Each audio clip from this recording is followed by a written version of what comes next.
Hello everyone, and welcome back to Little Nightmare. I'm Michael, and before we begin, I'd like to ask for a little support. Please subscribe, leave a like, and if you do, let me know in the comments where in the world you're listening from. These may seem like small gestures, but they're essential for helping the channel grow and allowing me to keep bringing you these stories every night. Now, lower the volume just a bit. Get comfortable, turn off the lights, and let's dive together into tonight's first story. Story 1. The first thing Cadence noticed was the skin on her arms tightening, a slow and deliberate crawl, as if the air itself had grown hands and was learning the shape of her. She stood in the center of Gable Square, her breath a faint plume in the October chill, and she could not shake the sensation of being watched. There were no eyes upon her. Not from the shuttered windows of the town hall, not from the empty benches, not from the gray sky, pressing down like a lid. The observation came from below. It seeped up through the soles of her boots, a patient, vegetative attention. In the center of the square lay the stump. It was the only one left. Decades ago, when Gable was still a logging town drunk on its own prosperity, they had felled the great white pines and oaks, every last one, until the surrounding hills were bald and weeping red clay. They left this one, a monstrous slab of ancient black oak, too wide for 3 men to link hands around, its surface a geography of cracked and whorled stone-like wood. The axes had bitten, but could not finish the job. The story went that the foreman, Old Man Harrigan, had taken the final swing himself, and the axe had bounced, ringing like a bell, and split his skull clean open. They called it the Harrigan Stump after that, and left it as a monument to their own dominion, a trophy. They did not understand it was a tombstone, and that what was buried beneath was not dead. Cadence approached it now, as she did every morning. She laid a palm on its cold, ridged surface. It was drier than it should have been, almost desiccated. Yet beneath the absolute stillness, she fancied she felt a low and subterranean hum, a frequency more felt than heard. The town council, led by Mayor Josh Keeley, had finally voted. The stump was to be removed. It was an eyesore, they said, a reminder of a barbaric past, a hazard. The vote was tomorrow. Cadence, the town's lone arborist, its reluctant historian of roots, was the only voice of dissent. She had no logical argument, only this deep, marrow-level certainty that to disturb the stump was to unseal a grave better left shut. Josh found her there. His footsteps on the cobbles were too loud, a violation of the square's silent watchfulness. He was a man built of straight lines and right angles, a contrast to the stump's chaotic, ancient geometry. Still trying to commune with it, Cadence? His voice was friendly, but it lay on the air like a veneer over something harder. It's not about communing, Josh. It's about listening. What's it telling you today? That it wants to stay? He smiled, a politician's smile that didn't touch his eyes. The decision's made. We bring the industrial grinder in on Monday. We'll plant a nice little flower bed, a plaque maybe. Something that looks forward. Cadence looked down.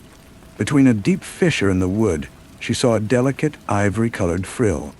Mycelium. A fungal web, fine as lace, breathing out a faint, sweet rot smell that made her think of forgotten attics and old blood. She said nothing. The sentence hung between them, incomplete. That night, the dreams began for the rest of Gable. Not for Cadence, and not, as would later be discovered, for Garrett Ray, the somber 10-year-old who lived with his grandmother on the edge of the bald hills. But for everyone else, they dreamed of dark, tight places, of a crushing weight, of a thirst so profound it felt like the desiccation of stars. They dreamed of the clean, cruel bite of iron in their flesh, the shuddering, final groan of falling, the blinding severance from a sun they had spent centuries reaching for. They woke with headaches that sat behind their eyes like splinters, with a taste of loam and rust on their tongues. The next morning, the vote proceeded. It was unanimous, save for Cadence's lone, trembling no. As Josh gavelled the decision, a councilman, Frank Durning, suddenly stood. His face was slack. He walked to the window overlooking the square. He said, "Can't you hear it? The roots are singing." Then he vomited a dark, fibrous slurry onto the floorboards. The room fell very still. The only sound, the drip of the viscous mess and a low, wet rasp from Frank's throat that was not quite a human sound. The omens accumulated like spores. A woman baking bread found her dough laced with thin, black filaments that pulsed faintly when she tried to pull them free. The town's water, drawn from deep aquifers, began to carry a faint, earthy tang, and those who drank it deeply found their thoughts slowing, turning inward, fixating on memories of confinement. Children drew pictures of gnarled, grasping hands reaching up from beneath their houses. People took to walking in the middle of the streets, avoiding the cracks in the sidewalks, their faces pale and their eyes darting downward. The doctor called it a mass psychogenic illness, a shared anxiety. But Cadence, who felt the watchfulness intensify each day, a pressure building in the soil beneath the town, knew it was an infection. The stump was not broadcasting nightmares. It was sharing memories. And the fungal network, the mycelial web that had grown from its vast, unkillable root system, was the medium, threading it into pipes, into foundations, into the very grain of the wood in their homes, and finally, into the damp, receptive folds of their brains. Josh, ever the pragmatist, became the face of the denial. He organized a removal crew. He gave interviews dismissing the hysteria. But Cadence saw the tremor in his hands, the way he avoided looking directly at the stump, as if it pained him. He was fighting the influence, but the roots remembered him too. They remembered his grandfather, who had swung an axe. The memory of iron is long and bitter. The revelation came to Cadence not in a flash, but as a slow, dreadful blooming. She was in the town archive, looking at aerial photographs of Gable from the 1920s. The forest was a thick green pelt. Then the 1930s, patchy and scarred. The 1940s, baldadite. But in each photo, centered in the square, was a dark spot.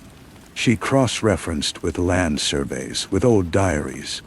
The stump had been there before the town was founded. The forest had grown around it. It was not a remnant of the forest they cut. It was the elder, the anchor. They hadn't cut it down and failed. They had attempted to murder something ancient, something that had been sleeping, and had only succeeded in wounding it, in making it aware of the small, sharp creatures scurrying on its skin. That night, she went to the square under a moonless sky. The air was thick with the sweet rot smell. She saw Garrett Ray there, the immune child, sitting cross-legged before the stump, his hand resting on it as calmly as if it were a sleeping dog. "You can feel it too," the boy said, not turning. "But it doesn't hurt you. It knows you listen." "What does it want, Garrett Ray?" The boy was silent for a long time. "It's not a want, it's remembering what they did, and it's making them remember too. From the inside, their heads are full of its roots now." Cadence understood. This was not an attack. It was a recollection, so vast and so alien that a human mind could not contain it without fracturing. The ecological rage was not an emotion, but a force, a law of nature. You sever a connection that has lasted a millennium, and the backlash is not a scream, but a slow, inevitable reclamation. The fungus wasn't a weapon.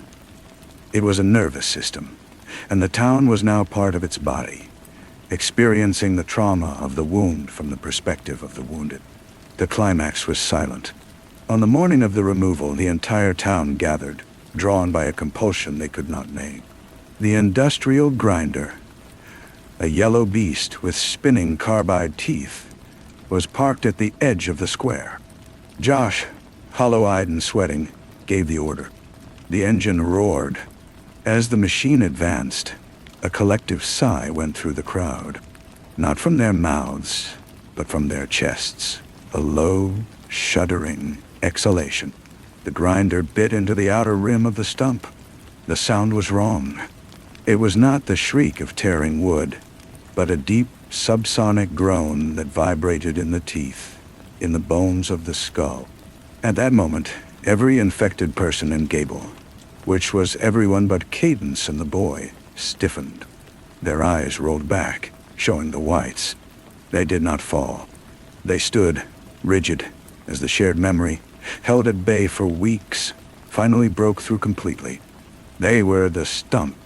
They felt the iron teeth, not on wood, but on their own flesh. They felt the ancient heartwood, the rings that held droughts and floods, and the footsteps of extinct creatures being shredded into pulp. They felt the profound, unthinkable violation of a life measured in centuries being ended in minutes. And with that feeling came the rage, the cold, vegetative rage of an entity that knows no hate. Only the imperative to reclaim, to integrate, to make the source of the pain understand. Josh, standing closest to the machine, let out a strangled gasp. He turned, not to the stump, but to the townspeople, his people. Their milky, unseeing eyes were all on him. Vines of dark fungus had erupted from their tear ducts, from their nostrils, a delicate, horrifying lacework tracing their faces. He opened his mouth to speak, to command, but only a dry rustle emerged, like leaves scraping against bark. The grinder stalled, choked with fibrous matter that was not quite wood. The silence that followed was absolute, broken only by the soft, pattering sound of acorns hitting the cobbles from a sky that held no oak trees. Cadence watched, paralyzed. This was the revelation. The stump was not fighting back. It was completing a circuit. The town had lived upon its body. Now, it would live within the town's body. The infection was not a disease, but a grafting. One by one, the people of Gable turned. They moved with a new, unsettling fluidity, a collective motion. They did not look at Cadence or the boy. They had no interest in the immune. They walked, slowly, toward the bald hills that surrounded the town. They walked to the edge of the great red clay scars, and they stopped. They stood, facing the empty expanse. And then, as one, they raised their arms. Not in surrender, but in a slow, deliberate mimicry of branches, reaching for a sun that was not there. They became still. Utterly, completely still. Fungal frills blossomed from their fingertips, from their ears, weaving them together into a silent, waiting grove. Days later, the authorities would find a ghost town. They would find the stalled grinder, the strange, fibrous growths. They would find Cadence and Garrett Ray, sitting in the silent square, untouched. Their stories would be incoherent, unbelievable. The official report would speak of an environmental toxin, a tragic mass psychosis. The case would be closed. But in the square, Cadence remains. She stays in her house, watching from her window. She tends to the boy, who rarely speaks. She feels the watchfulness every moment, but it is no longer directed at her. It is directed outward, through the standing figures on the hills, through the vast, quiet network in the soil. The observation is planetary, patient, and utterly devoid of malice. It simply is. Tonight, as another autumn chill settles, she goes to the square one last time. The stump is quiet, a dark pool in the moonlight. She knows now what she must do, what she has perhaps always been meant to do.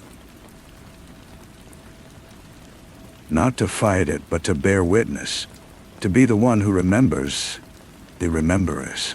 She looks down at the fissure in the wood, at the ivory mycelium breathing softly within. She thinks of Josh, of Frank, of all of them, standing on the hill, their minds finally fully and forever filled with the deep green memory of root and stone. She feels a profound and terrible peace. In the still water of the rain barrel by the town hall, lit by the cold moon, she catches her reflection. And she understands. She is not just the witness. She is the final piece. The immune were never outside it. They were the anchors for its new form of perception. The boy was its innocence. She is its consciousness. She looks at her reflection in the black water. Her own eyes look back, but they hold the depth of the fissure in the stump, the patience of the hills, the cold clarity of the thing that has won without ever having fought. There is no reaction, no terror. There is only stillness. The woman watching the town is the town watching the world. She observes herself observing, and the circle, at last, is complete. The first frost came, etching the cobblestones in white and silvering the still forms on the hills. Cadence watched it from her window, a cup of tea cooling in her hands. The steam rose and vanished, a brief, human breath in a house that no longer felt entirely human. Garrett Ray was in the next room, drawing. He only drew one thing now, intricate, sprawling networks of roots, each line careful and deliberate, spreading out from a central dark mass. He never included the figures on the hills. It was as if they were not the end of the story, but a punctuation mark, a semicolon in a sentence still being written. The authorities had come and gone. Their voices, their flashing lights, their plastic tape had all been an intrusion of a shrill, temporary world. They took samples of the dark slurry from the town hall, of the water, of the strange fungal lace that had grown over the grinder's teeth. They interviewed Cadence for hours. She told them the truth, plainly, and watched as their faces shifted from professional concern to wary disbelief, and finally to a dismissive pity. The boy said nothing. When they left, sealing the town limits with official orders and a profound sense of relief, the silence that returned was deeper, more absolute. It was a silence that had absorbed their noise and found it insignificant. Cadence began to walk the empty streets daily. She was not searching for anything. She was listening. The pressure, the vegetative attention had not vanished. It had simply expanded, diluted itself into the atmosphere. It was in the way the wind sighed through the eaves of the empty houses, a sigh that carried the faint, sweet rot scent. It was in the way the morning light fell on the dust in the general store, illuminating each mote like a spore adrift in a vast, still chamber. The town was no longer a collection of separate lives. It was an organ, and she was a cell within it, aware of the whole in a way that was neither comforting nor frightening. It was a fact. She found herself drawn to the library. The books were quiet. She ran her fingers over their spines, and she understood that the knowledge they contained, of wars, of loves, of recipes and revolutions, was all the same knowledge. It was the record of small, busy things happening on a skin. She took down a heavy geology text and read about deep time, about tectonic plates moving with a patience that made human history look like the blink of an eye. She felt a resonance, a hum of recognition. This was the language the stump had always spoken. One afternoon, she found Garrett Ray in the square. He was not touching the stump, but standing before it, his head cocked. The boy had been changing. His movements were slower, more deliberate. His eyes, when he looked at her, held a calm that was far older than 10 years. "It's starting to remember something else," he said, his voice clear in the cold air. "What?" "Before the town. Before the first axe. It's remembering the forest that was here before the one they cut. And the one before that." He turned to her. "It goes back and back. It's not just one tree. It's all of them. The root never died. It just changed shape." Cadence looked at the stump. This tombstone, this anchor, she saw not a dead thing, but a seed. A dormant, wounded seed that had finally found the conditions to germinate. Not into a tree, but into a different kind of growth. A mycorrhizal network that used human minds as its nodes, human bodies as its standing, biomass. The people on the hill were not prisoners.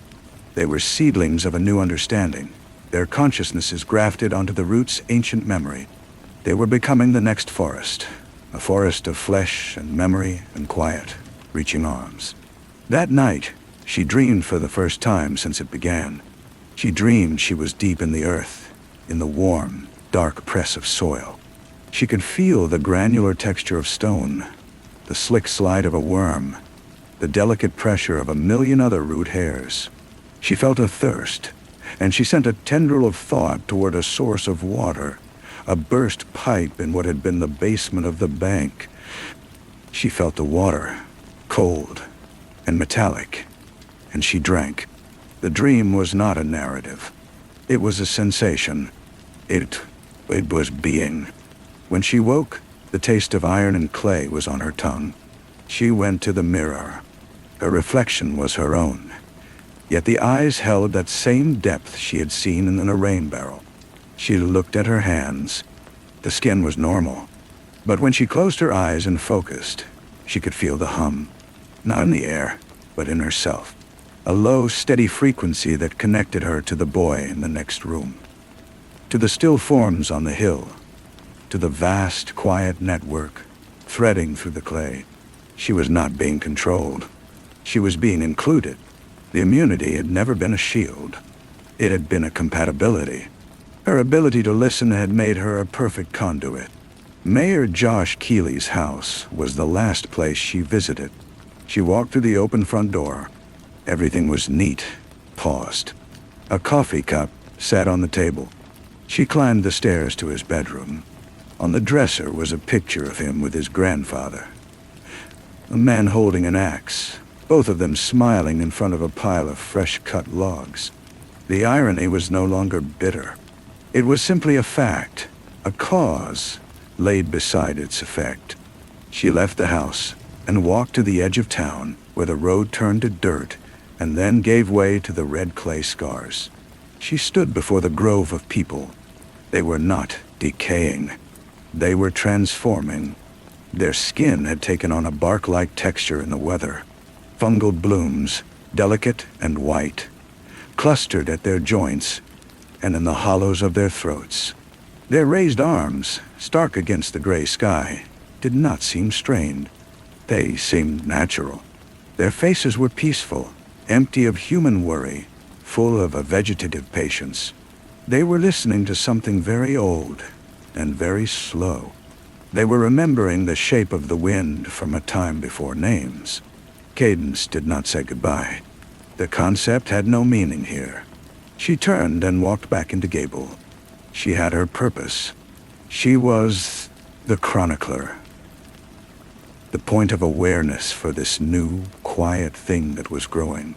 She would live out her life in this town, tending to the library, to the houses, to the boy who was becoming something else.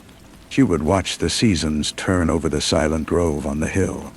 And when visitors eventually came again, curious hikers, rogue journalists, fools seeking the ghost town, she would be there. She would tell them the truth if they asked.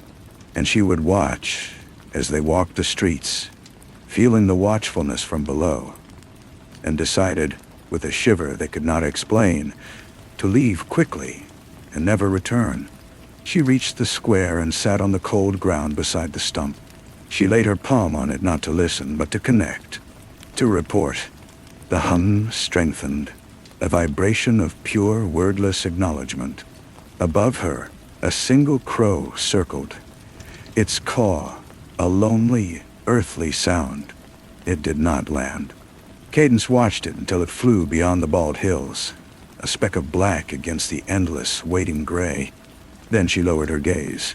The town was still. The story was not over. It had simply changed languages. And she, Cadence, the arborist, was now its translator. She sat in the gathering dusk, a woman made of flesh and memory and root, and she waited for the first star to appear, not with hope, but with a profound and silent attention. Mind. Story 2. The chair was empty, but it was never unoccupied. It sat in the corner of Juliana's study, a simple wingback upholstered in a faded moss-green velvet.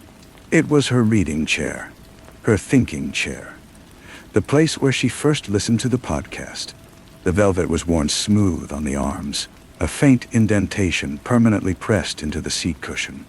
She would look at it sometimes, in the quiet hours after midnight, and feel not the promise of comfort, but the distinct, unsettling impression that someone had just stood up from it, that the fabric was still holding the ghost of their warmth. It was an ordinary object, a thrift store find, but in the lamplight its emptiness seemed deliberate, a patient waiting. This was where she listened to whisper tape. The voice of the host, David, would fill the room, smooth as old bourbon and just as intoxicating. "Good evening, listeners," he would begin, a confidential murmur that seemed to originate not from her speakers, but from the air just beside her ear.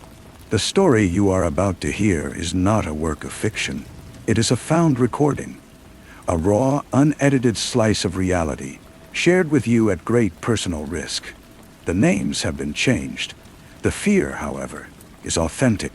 The stories were exquisite in their horror. A man trapped in an elevator that descended, not between floors, but between states of being. The recordings filled with the wet, tearing sounds of the walls contracting. A woman who heard a perfect imitation of her dead sister's voice singing from a storm drain in her backyard. The audio so clear you could hear the echo of the underground pipes and the desperate scratching nails. David's narration was sparse, poetic, framing each found tape with a chilling reverence. He never sensationalized. He simply presented, his calm a stark canvas for the screaming pigments of his content. Juliana was an archivist by trade, her mind trained to find patterns in chaos, provenance in dust. She began to notice things. A specific, low-frequency hum in the background of a tape from Seattle matched the hum in a story set in a Maine lighthouse.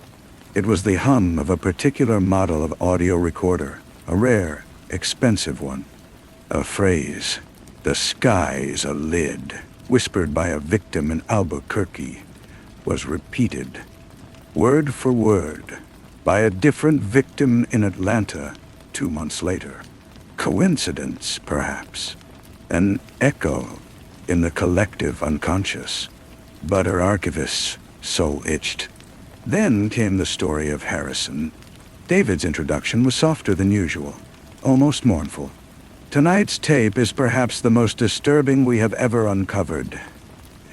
It comes from a lonely farmhouse in the flat, black soil country of central Illinois. The contributor, who we will call Harrison, recorded these sounds over the course of a single autumn night. He believed something was learning to speak to him through the old copper pipes in his walls. The audio began. The quality was immaculate, a stark, digital clarity that captured every nuance. Harrison's breathing, quick and shallow. The scratch of a pen on paper as he noted the times. The silence of a vast, empty house. Then, the pipes. At first, it was just knocking, the normal protest of old plumbing. Then came the gurgle. But it was a gurgle with shape, with phonetics. A wet, bubbling attempt at a word. Hello. Juliana sat in the green chair, her body rigid. She heard Harrison's whimper, the shaky click of him arming the recorder again. The sounds from the pipes grew more confident. They mimicked his dead father's cough. They recited a nursery rhyme he claimed to have forgotten from childhood. They described in a liquid, dripping voice what he was wearing as he sat in his own kitchen.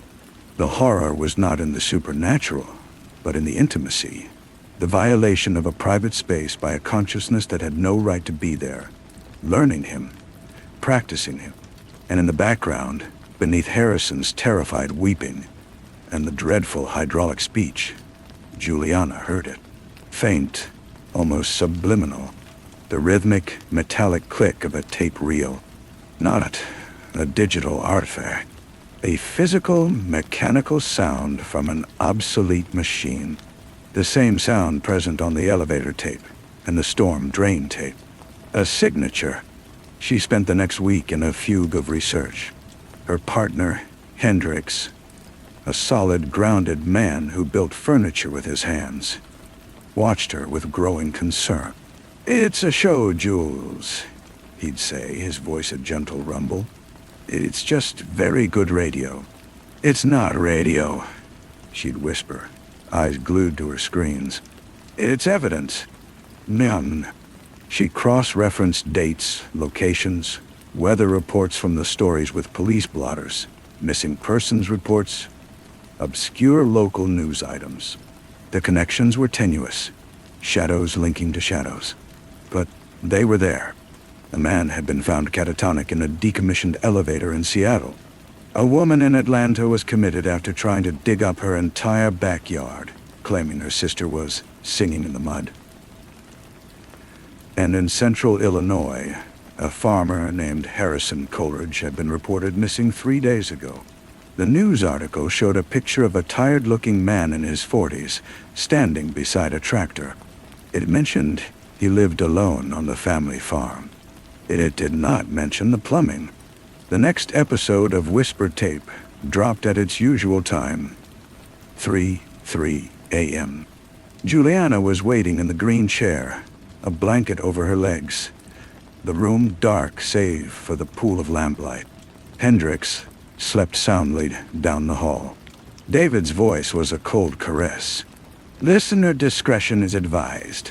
The following tape is ongoing. It is not, as previously described, found. It is currently being found." The audio that followed was pure, unadulterated terror. It was Harrison, his voice ragged and broken, sobbing. He was no longer in his house. The acoustics were vast, echoic. A barn, perhaps, or a silo. He was begging, "Please, I don't understand what you want. I read the words. I did the things you said. The symbols on the floor. Please." A new voice answered. It was not the gurgling pipe voice. It was calm, mellifluous, and horribly familiar. It was David, but not the curated podcast. David. This was David Raw, his tone one of clinical, almost bored, observation. "The resonance is not yet correct, Harrison. The fear is present, but it's shallow. It's animal fear. I need the deeper fear, the fear that knows it is helping to create something. Speak the last line again, and this time believe that it is opening a door." I open the way," Harrison choked out. "I invite the listener." "No," David said, a hint of frustration like a razor's edge. "You are not inviting a listener. You are inviting the listener. The one in the static between stations. The one who hears our world and finds it amusing now. Again." Harrison wept. He recited the line. And as he did, the audio changed. That low-frequency hum swelled, drowning out his voice. And within the hum, Juliana heard something new. A whispering, countless voices layered over one another, speaking in languages that twisted the ear. And beneath that, a vast, dry, rustling sound, like the pages of 1,000,000 burning books, or the wings of insects the size of continents. The recording ended with a final, soft click from David. "Better. We'll try again tomorrow. The audience awaits." Silence flooded Juliana's study. It was a thick, heavy silence, a vacuum left in the wake of unthinkable sound. She realized she had stopped breathing. She was cold, so cold as if the chair beneath her had leached all the warmth from her body. This was not found footage. This was a snuff film for the soul. David was not a collector. He was a director, a composer. He was orchestrating real human suffering, torturing people into moments of perfect resonant terror, and broadcasting their destruction as entertainment. He was feeding the screams of his victims to something, to an audience of one in the static. She told Hendricks everything in the morning, her words tumbling out in a frantic, broken stream. She showed him the news articles, played him the clips, pointed out the matching audio signatures. His face, usually so warm and open, closed down into a mask of grim understanding. "We're calling the police," he said, his voice leaving no room for argument. But the police, when they arrived, were polite and useless. A podcast was not evidence. Coincidental background noise was not a crime. The man in Illinois was a missing person, not a proven victim. They took notes with an air of profound patience, suggesting she take a break from true crime entertainment. That night, Whisper Tape did not update at 3:03 a.m. Instead, at 3:17 a.m., Juliana's personal phone buzzed with a notification from an unknown sender. It was a link to a private audio stream. No message, just the link. Hendricks, awake now and holding her, shook his head. "Don't." She had to. She plugged in her headphones, her hands steady, her soul ice. It was live audio. She could hear the faint hiss of real-time transmission. She heard wind through broken boards. She heard ragged, pain breathing. Harrison Doty. He was still alive. And then David's voice. An intimate whisper right into the microphone, as if he knew she was listening. Every story needs its witness, its verifier, the archivist who connects the dots and makes the horror real for the wider world. You have been an excellent witness, Juliana. Juliana? A sob caught in her throat. Hendricks, seeing her terror, grabbed the phone. He listened, his eyes widening.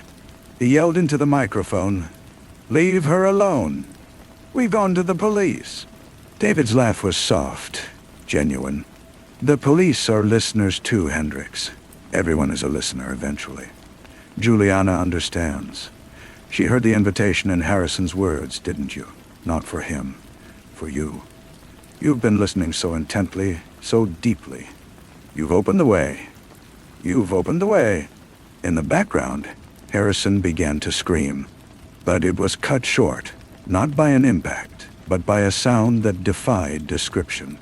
It was the sound of something massive, turning over in a sleep that was not sleep. The sound of a lens, the size of a galaxy focusing. It was the rustling, whispering static given form and appetite. David's voice became a reverent sigh. "Ah, there. That's the frequency. Perfect resonance. Thank you, Juliana. Your attention is the finest gift." The transmission cut. In the days that followed, there was no evidence. Harrison Coleridge was found wandering a county road, dehydrated and amnesiac, with no memory of the past week. The farmhouse pipes were silent and normal. David and Whisper Tape vanished from the internet without a trace, all episodes scrubbed, leaving only rumors and fan forums buzzing with confused speculation. The police closed the case. Hendricks, relieved, tried to move them on. He suggested a vacation. He talked of painting the study, of getting rid of the old green chair. Juliana said nothing. She sat in the chair. The emptiness of it was now a palpable thing, a shaped void. She understood. The horror was not in the recording, but in the act of listening. David was not the source. He was a mere conduit, a dedicated artist preparing sacrifices for a hungry god that lived in the act of perception itself. Her fear, her obsession, her meticulous attention, it had all been part of the ritual. She had not just heard the story. She had, through her listening, helped tell it. She had given it weight. She had, in some fundamental way, made it real.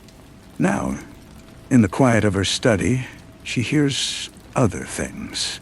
The settling of their house is not just wood and plaster. It has a rhythm. The wind in the trees outside forms words, not in English, but in a language she is slowly, terribly, learning to comprehend. She hears Hendrix breathing in his sleep down the hall, and within the steady sound, she detects the faint, repeating click of a tape reel. She knows it is not really there, and yet she hears it. She sits in her chair, in the patient emptiness, and she listens. The world is full of signals, waiting for a receiver, and she has been perfectly, exquisitely tuned. The next story is always beginning. She can hear it now, whispering in the wires, in the veins of the leaves, in the spaces between heartbeats. It is a much bigger story than David ever told. And she is no longer just the listener. She is the invitation. The click in Hendrix's breath became a metronome. It measured out the seconds of the new silence, a silence that was no longer an absence of sound, but a canvas for a deeper, more intricate noise. Juliana stopped trying to explain it to Hendrix. His comfort was a wall she could no longer scale. His world of solid oak and hand-plane joints had been proven a fragile veneer over a different, whispering reality. He saw her stillness as shock, a trauma to be healed with time and sunlight. He did not understand it was focus. She kept her headphones on, constantly, a silent umbilical to the new frequency.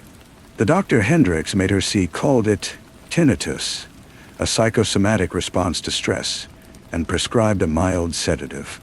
Juliana smiled and accepted the prescription, filling it only to appease Hendrix. The pill sat untouched in the medicine cabinet. She needed to hear clearly. The whispers were not instructions. They were not a voice like David's. They were more like the slow crystallization of a thought in a medium not her own. She would hear the rush of water in a drain and understand, with a certainty that chilled her blood, that it was describing the geometry of a place 3 towns over where a bridge crossed a creek. She would hear the buzz of a faulty light bulb and know it was counting down. To what? She didn't yet know. She began to document. Not on her computer, which felt too bright, too digital, but in a notebook of thick, unlined paper. She drew the shapes the rustling leaves described. She transcribed the phonetic clicks from the heating vents. It was a catalog of the world's hidden script. Hendrix found the notebook once, open on her desk. He stared at the pages of jagged symbols and rhythmic markings, his face pale. "Jules, this isn't you," he whispered, his voice thick with a fear he couldn't name. "It is now," she said, her own voice quiet, distant. She took the notebook from his hands. Her touch was cool. The final break came on a Tuesday. Hendrix, in a fit of desperate optimism, had brought home paint samples for the study. "A warm cream," he said, holding a swatch against the dark wood. "Or a light blue, to brighten it up." His eyes kept drifting to the green chair, the source of all the infection in his mind. As he spoke, Juliana heard the paint swatches, not the physical rustle of paper, but a high, thin, harmonic singing from the chemical dyes, a shrill note of wrongness that clashed violently with the deep, mossy resonance of the chair. The chair's frequency was an anchor, a tuning fork for the new reality. To remove it would be to deafen herself, to plunge into a silence that was truly terrifying. "No," she said, the word flat and final. "Juliana, please. For us. For your sanity. The chair stays." He looked at her, really looked, and saw the person he loved buried beneath the attentiveness of a sentinel. He saw the woman who listened to the walls. He left the paint samples on the desk and walked out. She heard his footsteps, heavy with grief, and beneath them, the faint, approving rustle of a million dry, unseen wings. She was alone with the signal. That night, the whispers coalesced. The clicking in the walls, the hum of the refrigerator, the distant whine of a passing car's engine. They all aligned into a single coherent pulse. It was a location, coordinates not of latitude and longitude, but of sound. A place where a certain quality of silence met a specific pitch of wind through a broken window. An abandoned radio transmission tower on the ridge north of the city. She did not pack a bag. She simply put on her coat, picked up her notebook, and walked out of the house. She drove through the sleeping town, following the directions as they unfolded in her head. A turn signaled by the pitch of the tires on asphalt. A mile marker counted by the rhythm of the power lines beside the road. The tower was a skeletal giant against a starless sky. A chain-link fence surrounded it, but a section was peeled back like a tin can lid. Inside the small concrete block building at its base, the door hung open on broken hinges. The floor was littered with dead leaves and old beer bottles. But in the center of the room, someone had swept a clean space. On the floor was a complex design drawn in what looked like charcoal and salt. It was a symbol from her notebook, perfected. And in the corner, on a simple wooden stool, sat an old reel-to-reel tape recorder. It was running. The empty reels spun silently, recording nothing but the room's ambient sound. A single, fat cable snaked from it, out the door, and up the side of the tower into the dark. Juliana understood. This was the studio, the transmitter. She walked to the machine and saw a small professional-grade digital recorder sitting beside it, a red light glowing. She pressed play. David's voice filled the concrete room, but it was different. Stripped of its podcast polish, it was weary, awestruck, and frayed at the edges. Final log. The archivist has arrived. The signal is self-sustaining. The listener is no longer dependent on my curation. It has found a purer source. A witness who perceives without skepticism, who receives without the filter of narrative. My work is complete. There was a long pause, filled only with the hiss of the tape and that now familiar vast rustling. I thought I was an artist. David's voice came again, a broken whisper. I was just a usher. She is the orchestra. A final, soft click.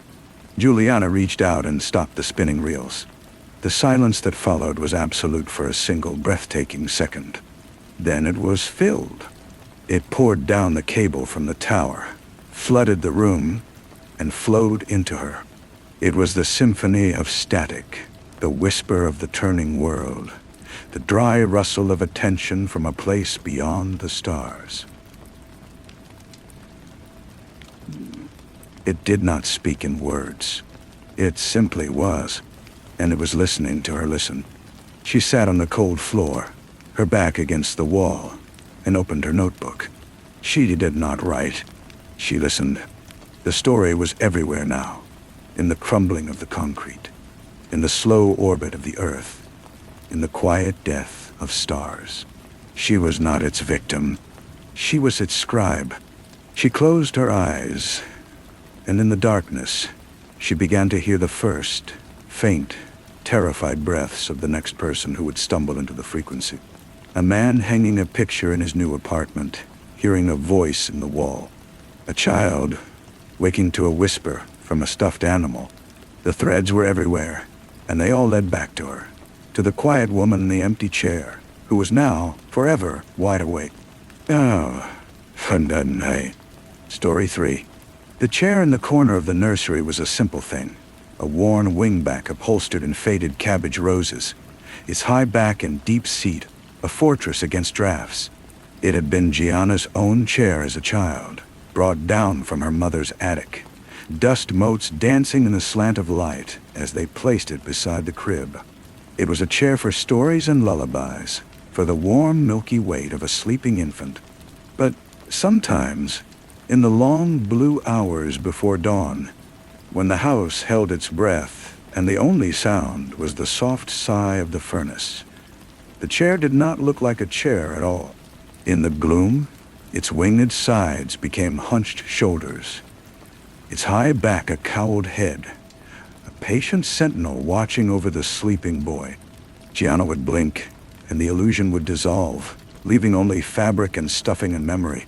Yet the feeling lingered, a cold stone in the stomach, that the chair was not just a piece of furniture, but a witness, and perhaps a participant, in the quiet, unfolding strangeness of her son.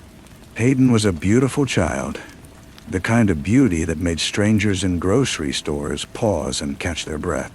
His hair was the color of winter wheat, his eyes a clear, unsettling blue like chips of glacial ice. He was precocious, speaking in complete, eerily adult sentences before he was 2. His vocabulary plucked from the air like a mimic bird absorbing complex tunes. He never threw tantrums.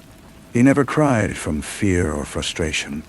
His calm was a deep, still lake, and Gianna, who had anticipated the beautiful chaos of motherhood, found herself tiptoeing around its placid, unmoving surface. Dominic saw only perfection. "We hit the jackpot, Gia," he'd say, grinning, tossing Hayden high in the air, the boy arcing silently against the ceiling, his face a mask of serene detachment as he descended back into his father's sure hands. The first omen was small.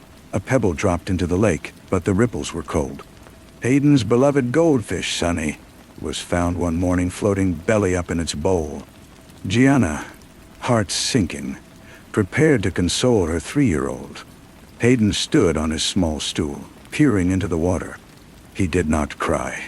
He tilted his head, then looked at Gianna, those blue eyes reflecting the distorted glass. "He was too loud at night," Hayden stated, his voice flat. "The bubbling. It's quiet now." He climbed down and went to play with his blocks, stacking them into impossibly tall, teetering towers that never fell. The incidents accumulated with the gentle, terrible persistence of snowfall, each one individually explainable, yet together forming a pattern that chilled Gianna's blood. The neighbor's yapping terrier, a creature Hayden had never seemed to notice, was struck by a car on a street where cars never sped. Kristen from 2 doors over, who had once chided Hayden for picking her prized tulips, developed a sudden violent allergy to her own cats, her eyes swelling shut, her breath coming in ragged gasps until the animals were rehomed. Hayden would mention these events after the fact in that same placid tone. "Mrs. Kristen's face looked funny today," he'd say, spooning his yogurt. "The dog doesn't bark anymore." Dominic dismissed it as coincidence, a child's morbid curiosity. "He's just bright, honey. He makes connections. It's a sign of intelligence." But Gianna felt the connections being made somewhere deeper, in a place without light. She began to watch her son, really watch him. She saw the way he would stare at a fly buzzing against a window pane, his concentration absolute, until the insect would simply drop, lifeless, to the sill. She noticed he never drew smiling suns or stick-figure families like other children. His drawings were of intricate, spiraling labyrinths, or rooms viewed from impossible angles, like a spider on the ceiling. And always, in the corner, a small, neat chair. The horror ceased to be a series of events and became the atmosphere of the house itself. It was in the smell that sometimes lingered in Hayden's room after a nightmare. He claimed not to have a coppery tang, like old pennies and wet soil. It was in the physical sensation of a draft that snaked through sealed windows, always coiling around Gianna's ankles. It was in the sound, or rather the subtraction of sound. The way birdsong would cease when Hayden played in the backyard. The world hushed as if in deference or fear.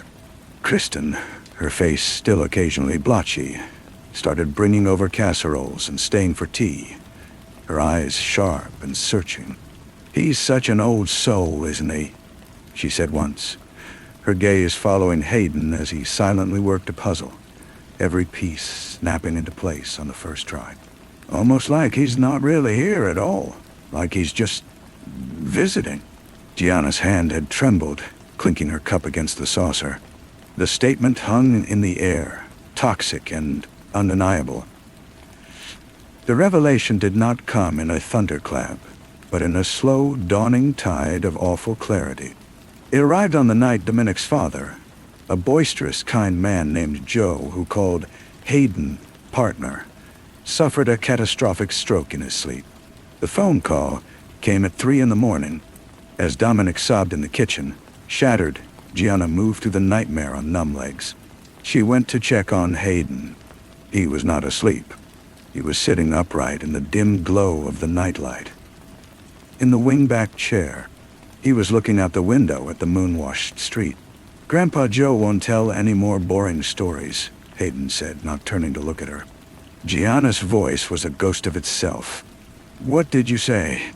"Yeah, he talked too much. He was too loud." Hayden finally turned his head. His expression was one of pure, innocent calm. "Like the fish. Now it's quiet." The world tilted. The carefully constructed dam of denial within Gianna broke, and the black water of truth flooded in. It wasn't coincidence. It wasn't imagination. Her beautiful boy was a silent, placid vortex, drawing misfortune and death towards anything that disturbed his perfect, terrible stillness. Evil was not a demonic possession. It was an inheritance, a cold gene expressed in the curve of a cheek, the color of an eye, a fundamental absence where empathy should have lived. He was a predator whose weapon was his will, and his hunting ground was the world of the living.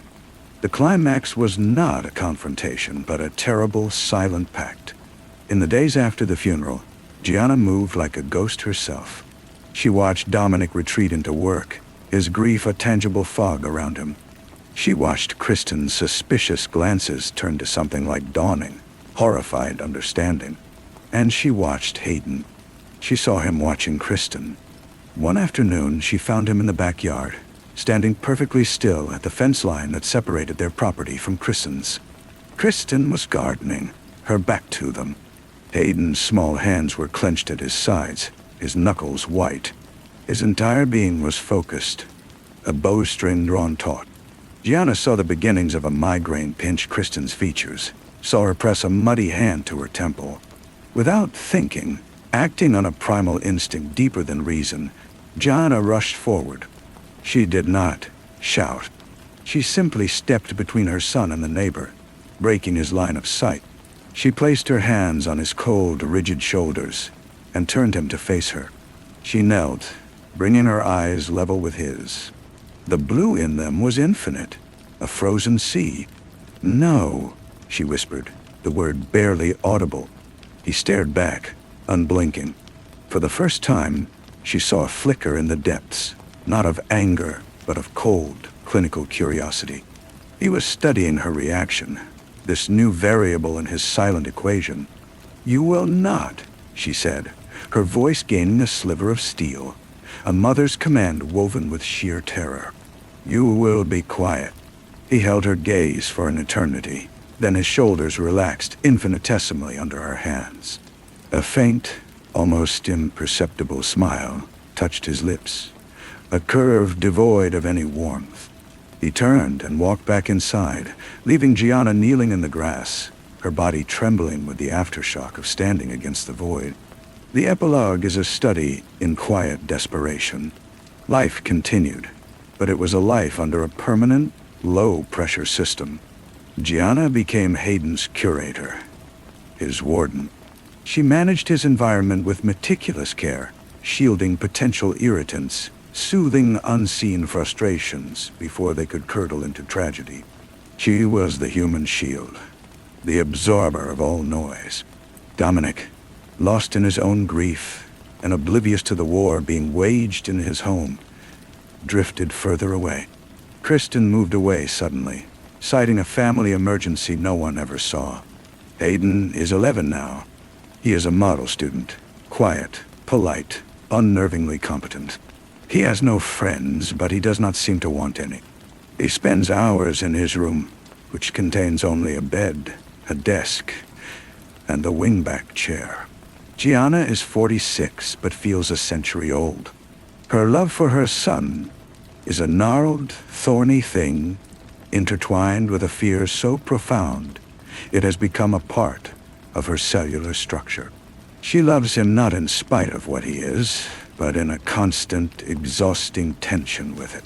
It is the love of a gardener for a rare carnivorous plant, beautiful, fascinating, and requiring constant vigilance lest it consume everything around it.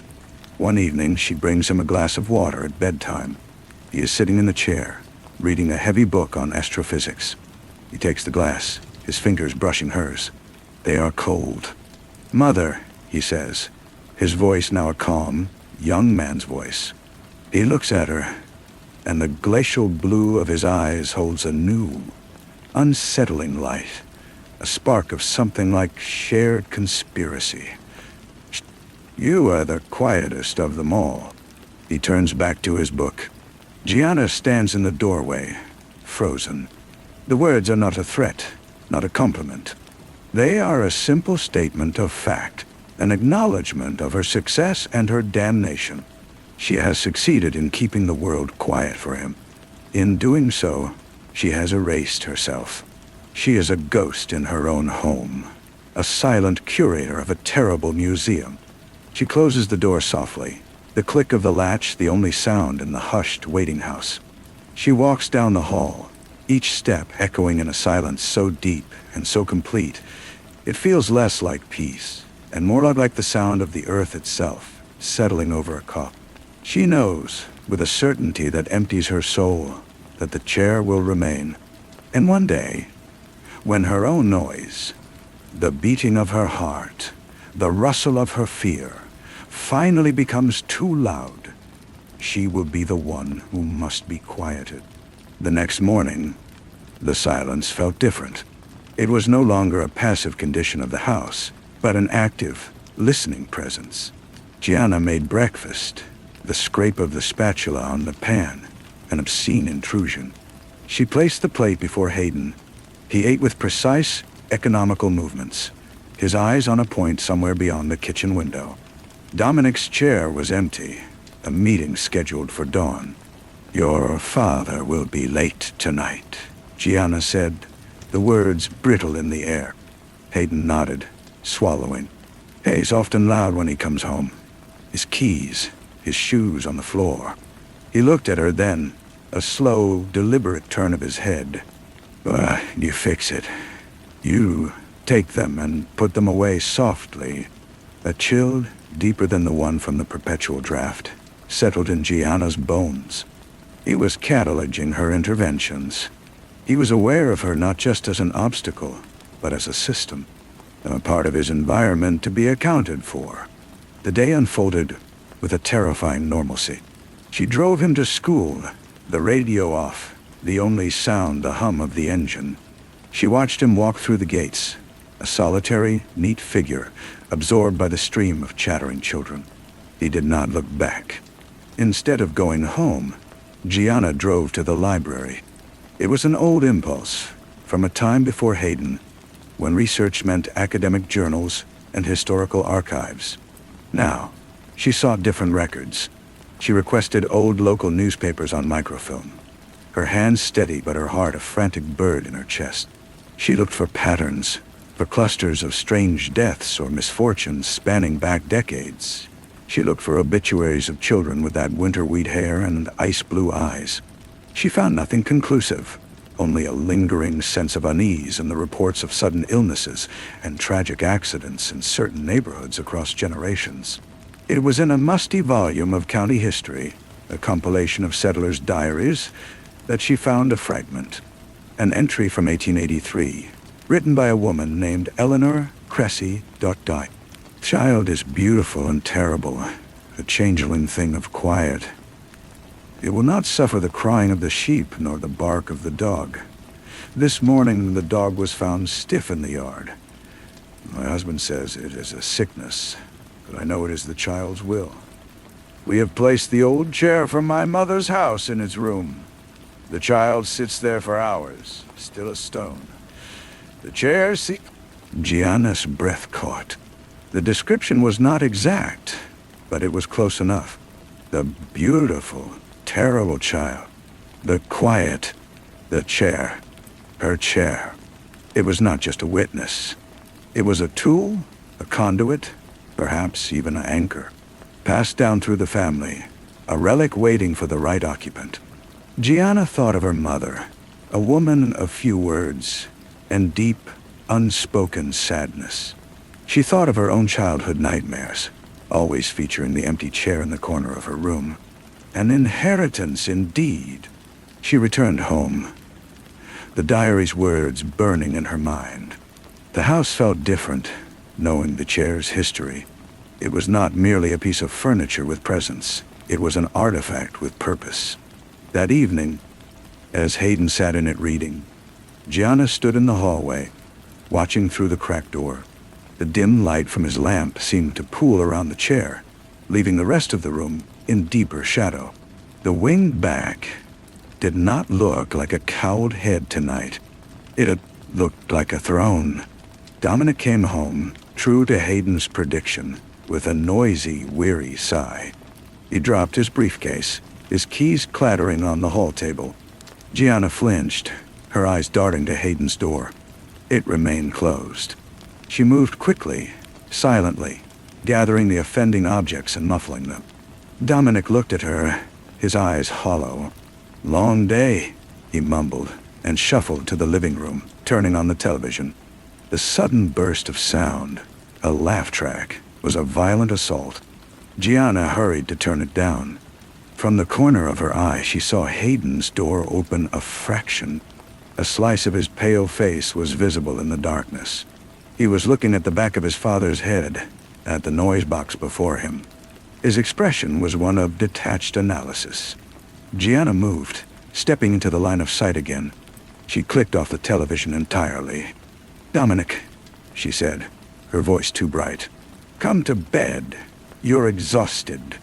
He looked up, confused but too tired to argue. As he trudged up the stairs, Gianna turned back to Hayden's door. It was closed.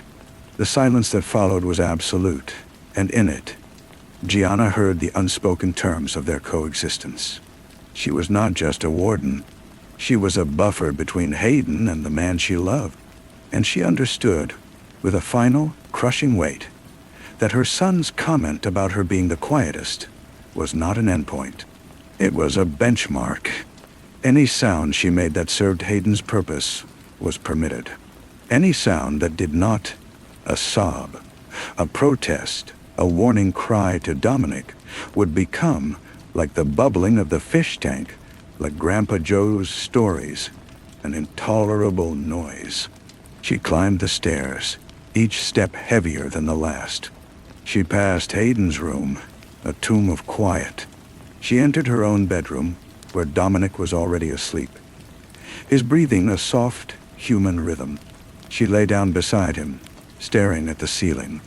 The silence of the house was a living thing now, coiled and watchful, and she knew her only remaining purpose was to feed it, piece by piece, until there was nothing left of her to make a sound at all. The weeks that followed were a study in meticulous erosion. Gianna found herself not just managing Hayden's environment, but her own. She stopped humming while she washed dishes. She wore soft-soled slippers that made no sound on the hardwood. She learned to open and close doors with a slow hydraulic smoothness that eliminated the sigh of hinges or the click of the latch. She became a phantom in the machinery of the house, oiling the gears of domestic life so they would turn without a whisper. Dominic noticed only the absence of friction. "The house is so peaceful, Gia," he remarked one Sunday, smiling at her over his newspaper. "You've really made it a sanctuary." The word was a knife. She smiled back, a thin stretching of lips that felt like a crack in porcelain. Hayden observed her refinements with apparent approval. His demands, never voiced as such, became clearer. A certain brand of oatmeal was too scratchy in its texture. The sound of her stirring it in the bowl made him press his lips into a white line. She switched to a smoother variety. The drip of the kitchen faucet, a sound she had not heard in years, became a nightly percussion he would stare at from his chair until she rose to tighten the handle into absolute submission. The chair itself seemed to grow more potent. The air around it felt denser, colder. Gianna avoided entering his room altogether, passing his meals and clean clothes through the doorway like a supplicant at a shrine. One afternoon, driven by a desperate need to understand, she waited until he was at school and entered the room. She stood before the chair, her heart pounding a frantic, dangerous rhythm in her ears. She reached out a trembling hand, not to sit, but simply to touch the worn velvet of the armrest. A jolt, like static shock but colder, sharper, shot up her arm. A cascade of whispers, not in her ears, but in the base of her skull, swirled for an instant, a cacophony of muted cries, of final, stifled breaths. She snatched her hand back, stumbling away, the taste of metal and old dust filling her mouth. The room settled back into its profound quiet, but the echo of the whispers lingered in her bones. The chair was not just a tool. It was a repository. That night, over a dinner of silent chewing, Hayden spoke without looking up from his plate. "The chair is not for touching." His voice was calm, instructional. "It is for sitting. It is for being quiet." Gianna felt the blood drain from her face. He knew. He always knew. "I was dusting," she whispered, the lie ash on her tongue. He lifted his gaze then, and the spark of shared conspiracy she had seen before was brighter now, a cold blue flame. "It is clean enough." The buffer between Hayden and Dominic grew thinner. Dominic's grief had curdled into a low-grade irritability. He sighed more. He dropped his book on the bedside table. He cleared his throat with a rough, grating sound. Each tiny eruption was a seismic event to Gianna, who would watch Hayden's eyes track his father with the patient focus of a cat at a mouse hole. She began to preempt Dominic, meeting him at the door with a glass of water to soothe his throat, taking his book from his hands before he could set it down, her own movements a frantic pantomime of peace. It came to a head on a Tuesday. Dominic had a client meeting go poorly. He came home, his frustration a palpable heat around him. He tossed his keys onto the kitchen counter where they rang out like a bell. He swore, a single sharp word that cracked the silent air of the house. Hayden was in the doorway instantly. He had been in the living room, but he was just there, his book held loosely in one hand. He looked at his father, then at the keys. He did not look at Gianna. "Too loud," Hayden said, and his voice was not flat anymore. It carried a note of finality, a judge pronouncing a sentence. Dominic, his own temper frayed, finally snapped. "For God's sake, Hayden, it's just a noise. Live a little. Make some noise yourself." The moment stretched, taut and terrible. Gianna saw Hayden's fingers tighten on his book. She saw his knuckles whiten. She saw his focus, that terrible absolute concentration, settle on Dominic's face, on his throat, where the angry words had emerged. Gianna did not think. There was no plan. There was only a lifetime of conditioned response, of desperate curation. She moved, but not towards Hayden this time. She stepped in front of Dominic, placing her body as a shield, but she also reached out and grabbed Hayden's wrist. It was the first time she had initiated contact in years. His skin was like marble. "Stop," she said, and her voice was not a whisper. It was a command, low and guttural, forged in the depths of her terror. It was a noise. The wrong noise. Hayden's glacial eyes snapped to hers. The clinical curiosity was gone, replaced by something else. A flash of pure, icy outrage. Her transgression was twofold. She had touched him, and she had made a sound of her own will. A sound against him. The cold from his wrist shot up her arm, but this time it did not stop. It spread through her shoulder, into her chest, a freezing tide that locked her ribs. She could not draw breath. She saw, over Hayden's shoulder, the empty chair in the living room. It seemed to pulse with a deep, shadowy hunger. The whispers in her skull returned, not a cascade but a choir, rising in volume, screaming for quiet, for an end to the noise. Dominic, seeing only his wife clutching their son's wrist and gasping, broke the spell. "Gianna, what are you doing? Let go of him!" His voice was another explosion. Gianna, her vision darkening at the edges, released Hayden's wrist and stumbled back, collapsing against the counter. Air rushed back into her lungs, sharp and painful. The cold receded, leaving a deep bone ache behind. Hayden smoothed his sleeve. He looked from Gianna, wheezing on the floor, to Dominic, who was staring in bewildered anger. That faint, cold smile returned to his lips. "Mother is not feeling well," Hayden said, his voice restored to its placid calm. "She should be quiet now." He turned and walked back to his room, closing the door softly behind him. Dominic helped Gianna to a chair, his anger melting into concern. "What was that? What's happening?" Gianna looked at him, at his familiar, worried face, now the focal point of an unspeakable danger. She opened her mouth to speak, to finally give voice to the horror that was their son. But the memory of the freezing tide, of the screaming whispers, filled her. The words died. To speak them would be a noise he could not forgive. It would be the end of her, and then, left unshielded, it would be the end of Dominic. She closed her mouth. She shook her head, placing a finger to her lips. The universal sign for silence. Her eyes, wide with an apology and a warning he would never understand, filled with tears. Dominic stared, his confusion complete. "Gianna, please, say something." But she could not. She had perfected her quiet, and now she was buried in it. She lowered her head, a single tear tracing a path down her cheek, the only sound in the room the frantic, terrified beating of her own heart. A noise she prayed, with every fiber of her being, that the chair in the other room could not yet hear.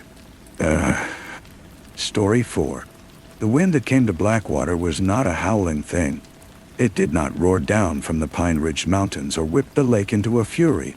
It was a sighing wind, a patient exhalation that slipped through the seams of the old house on the shore, a sound like the turning of a vast, unseen page.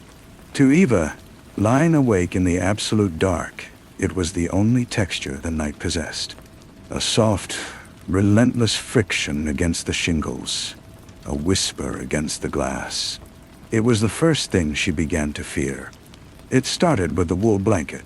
One autumn evening, as Alec built a fire, she pulled the familiar tartan throw over her legs. The scratch of it against her calves was not the cozy rasp of memory, but a sudden, violent scrape, a sensation of microscopic barbs digging into her skin. She gasped, flinging it away as if it were alive and stinging. Alec turned, a question in his kind eyes. "Static," she whispered, her heart a trapped bird. But it wasn't static. It was the beginning of the great unraveling. The world began to shed its skin, and every shed particle became a weapon. The nubby weave of the couch linen felt like gravel. The once beloved roughness of an unvarnished wooden bowl became a splintered horror. Paper, with its dry, fibrous bite, was impossible. The delicious grit of sea salt on food now felt like swallowing ground glass. Her world, once rich with touch, was becoming a minefield. Alec, ever the practical architect, tried to solve her. He replaced carpets with polished concrete, swapped linen for silk and high thread count sateen. He sanded and lacquered every wood surface to a liquid smoothness. He wore only soft cotton himself, laundering it with unscented products until it was nearly blank. Their home on the lake, once a rustic retreat, became a sleek, silent cell. Eva moved through it like a ghost in a museum, touching nothing. Her hands often gloved in thin, medical-grade silicone. The sine wind outside was now a torment. for she could imagine the dust and pollen and infinitesimal life it carried, a storm of texture just beyond the seals of the windows. Dr. Mariah, a neurologist with a calm, assessing gaze, found no tumors, no lesions, no psychosis. Trypophobia? A generalized tactile aversion? She mused, scanning clean results. The mind can fixate, Eva. It can decide a sensation is danger. But the therapy failed. The exposure exercises, touching a brick, a loofah, a handful of raw rice, sent Eva into screaming, vomiting hysterics. A physiological revolt so complete it left her shivering and hollow for days. Alec held her after these sessions, his own body trembling with her distress, his smooth cotton shirt damp with her tears. Mariah did not give up. She listened. She took notes. She ordered more obscure tests. One evening, in her office, lit by the low blue glow of a spectrometer, she called them in. Her usual composure was gone. Her face was pale, etched with a profound, scientific dread. She thought of the wool blanket, the violent, invasive scrape. Had it been just wool? Or had the wool been occupied? Alec, ever the rationalist, the fixer, rejected it. Invisible creatures? Feeding on feeling? Mariah, that's madness. It's a neurological explanation, not a paranormal one. But Eva knew. The knowing settled into her bones, cold and heavy. Her prison of smoothness was not a prison, but a bunker. The world outside was not just textured, it was infested. Alec, desperate to have his wife back, to prove Mariah's theory a fantastical misinterpretation, made his fatal error. He believed in the tangible. He believed if he could show her a safe texture, a pure one, he could break the cycle. He found a piece of obsidian, volcanic glass, formed under immense heat and pressure. It was the smoothest natural substance on Earth. He polished it for hours, until it was a black mirror, flawless, cold. He brought it to her in their sterile living room, the lake a gray sheet beyond the glass. "Eva," he said, his voice tender, pleading. "Look, nothing can be in this. Nothing can live on this. It's just smooth. It's safe." She stared at the black stone in his hand. It was beautiful. It held no threat her eyes could see. The wind sighed against the house, a constant, patient whisper. Her gloved fingers trembled. A deep, lonely part of her yearned to touch it, to touch him, to feel something other than the sterile void of her protection, to feel love, which has its own texture. Slowly, she peeled off her glove. She reached out. Alec's eyes filled with hope. Her fingertip met the obsidian, and she felt it. It was not the perfect, neutral smoothness he promised. It was a sticky smoothness, a hungry smoothness. The obsidian was not empty. The creature, the tactile predator, did not need a rough surface. The ultimate smoothness was a vacuum, a silence. And it had filled that silence with its own presence. It was waiting there, on the one surface nothing else could claim. A sleek, sensation-starved parasite. It was not feeding on texture. It was feeding on the absence of texture, on the void itself. And her touch, her living, sensing touch, was a supernova of data in that void. The creature latched on. It did not travel through her skin, but down the pathway of the sensation itself. A reverse lightning bolt along her nerve. She felt it enter her, not as a physical thing, but as a concept. A profound, devouring smoothness. It began to feed on her sense of touch, from the inside out. She did not scream. Her voice was gone, smoothed away. She watched, detached, as her hand, the one that had touched the stone, began to change. It didn't rot or wither. It became perfectly smooth. The pores vanished. The fine hairs disappeared. The fingerprints melted into a featureless mannequin-like glaze. The sensation spread, a cool, nullifying wave up her arm. It was the most profound horror, not of pain, but of erasure. She was being unmade into a thing of perfect, silent surface. Alec saw her eyes. He saw the blank, reflective terror in them. He grabbed her shoulders, his touch now an agonizing sandpaper of foreign sensation against her dying nerves. "Eva!" She looked past him through the window. The sighing wind was moving across the lake, rippling the water. She understood now the message in that sound. It was the sound of them moving, of the tactile creatures drifting on the air currents, settling on the world, a gentle, endless rain of hunger. The rough bark of the pine trees was crawling with them. The shingled roof was alive with them. The whole beautiful, textured earth was a farm, and humanity was the crop, blissfully unaware, reveling in the feel of grass, of fabric, of skin, serving up their sensations on a grand, unconscious platter. Mariah's discovery was not a salvation. It was a diagnosis of the world itself. The smoothness was at her collarbone, climbing her throat. Alec was shouting, shaking her, but his touch was distant, a muffled rumor.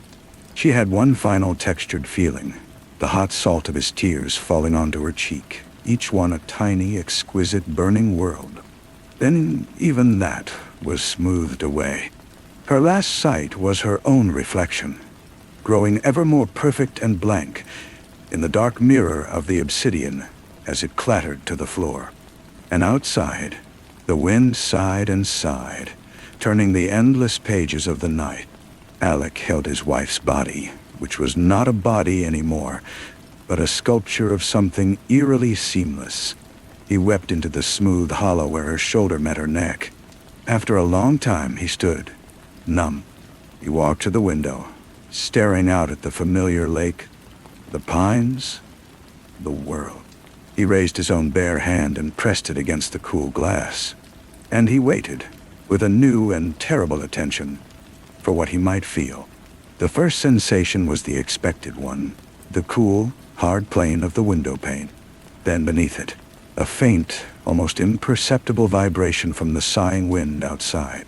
But then, a third thing, a subtle, granular resistance, not on the glass, but within the feeling itself.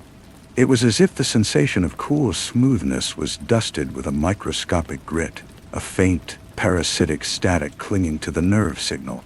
He yanked his hand back, staring at his palm. It looked normal, but the aftertaste of the feeling remained, a ghost of corruption in the touch. He understood now. The creatures were everywhere. The glass was not clean. Nothing was clean.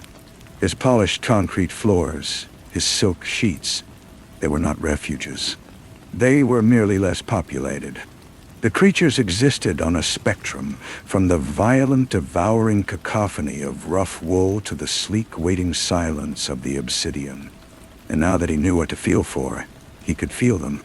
A faint, crawling dissonance in the weave of his cotton shirt. A whisper of unwelcome complexity in the grain of the lacquered table. He turned from the window and looked at Eva. She was a monument to silence.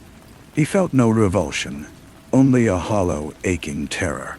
He approached her, and with a trembling hand, he touched her cheek. It was like touching polished stone, but warmer.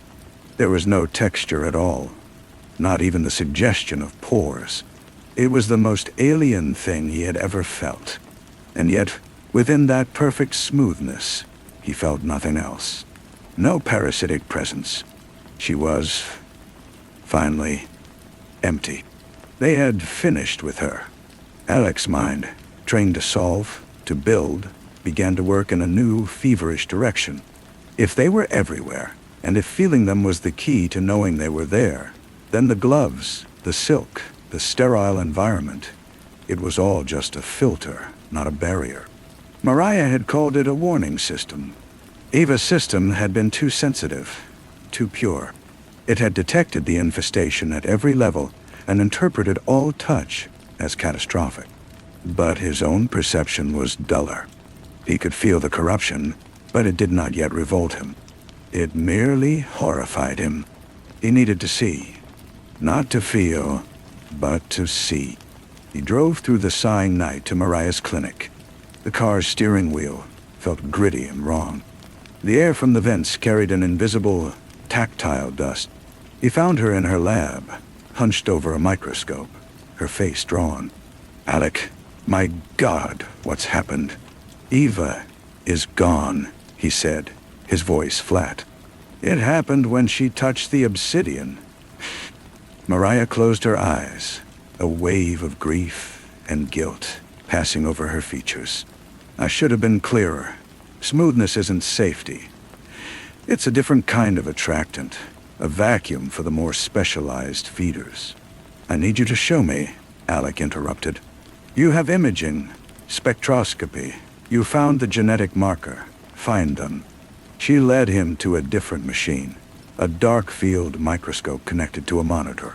"I've been trying. They don't reflect light in a normal way. They exist in the interstitial spaces of perception, but look here." She placed a slide under the lens. On the monitor, a seemingly blank field of gray appeared. Then she adjusted a dial. "This is a sample of ordinary house dust, amplified in a specific tactile resonance spectrum." The gray field erupted. It was not a collection of particles, but a seething, gelatinous matrix.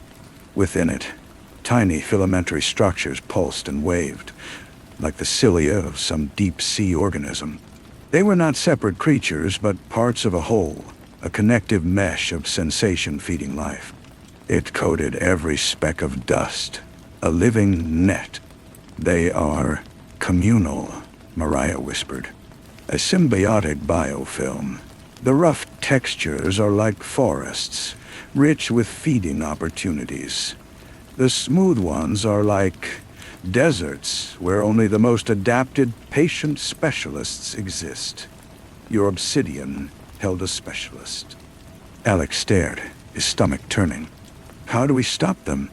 "We don't," Mariah said, her voice bleak. "We coexist. Most people's nervous systems dampen the signal, integrated as background noise. That's what allows the creatures to feed without triggering alarm.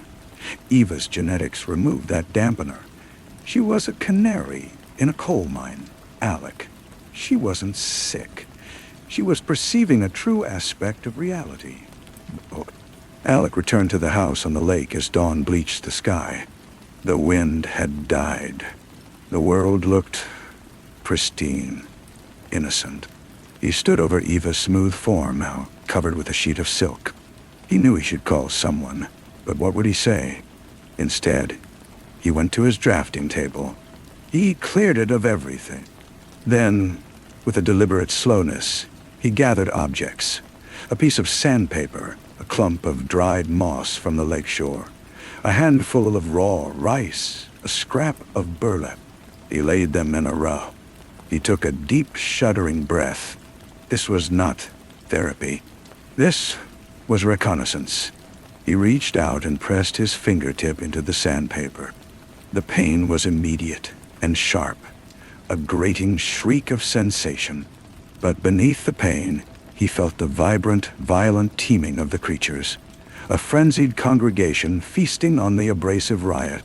He moved to the moss, dry and brittle, a crinkling, crumbling sensation, and within it, a slower, more patient consumption. The rice was a constellation of tiny, hard screams. Doralap was a vast, scratchy plain, alive with hungry life. He endured it. He mapped it. His architect's mind began to translate the horrible feelings into a new kind of blueprint. Not of space, but of occupation. He began to understand the density, the preference, the ecology of the unseen. Eva had been trying to escape, but escape was impossible. The only path was through, to know the terrain of the enemy, to build not a sterile bunker, but a negotiated settlement.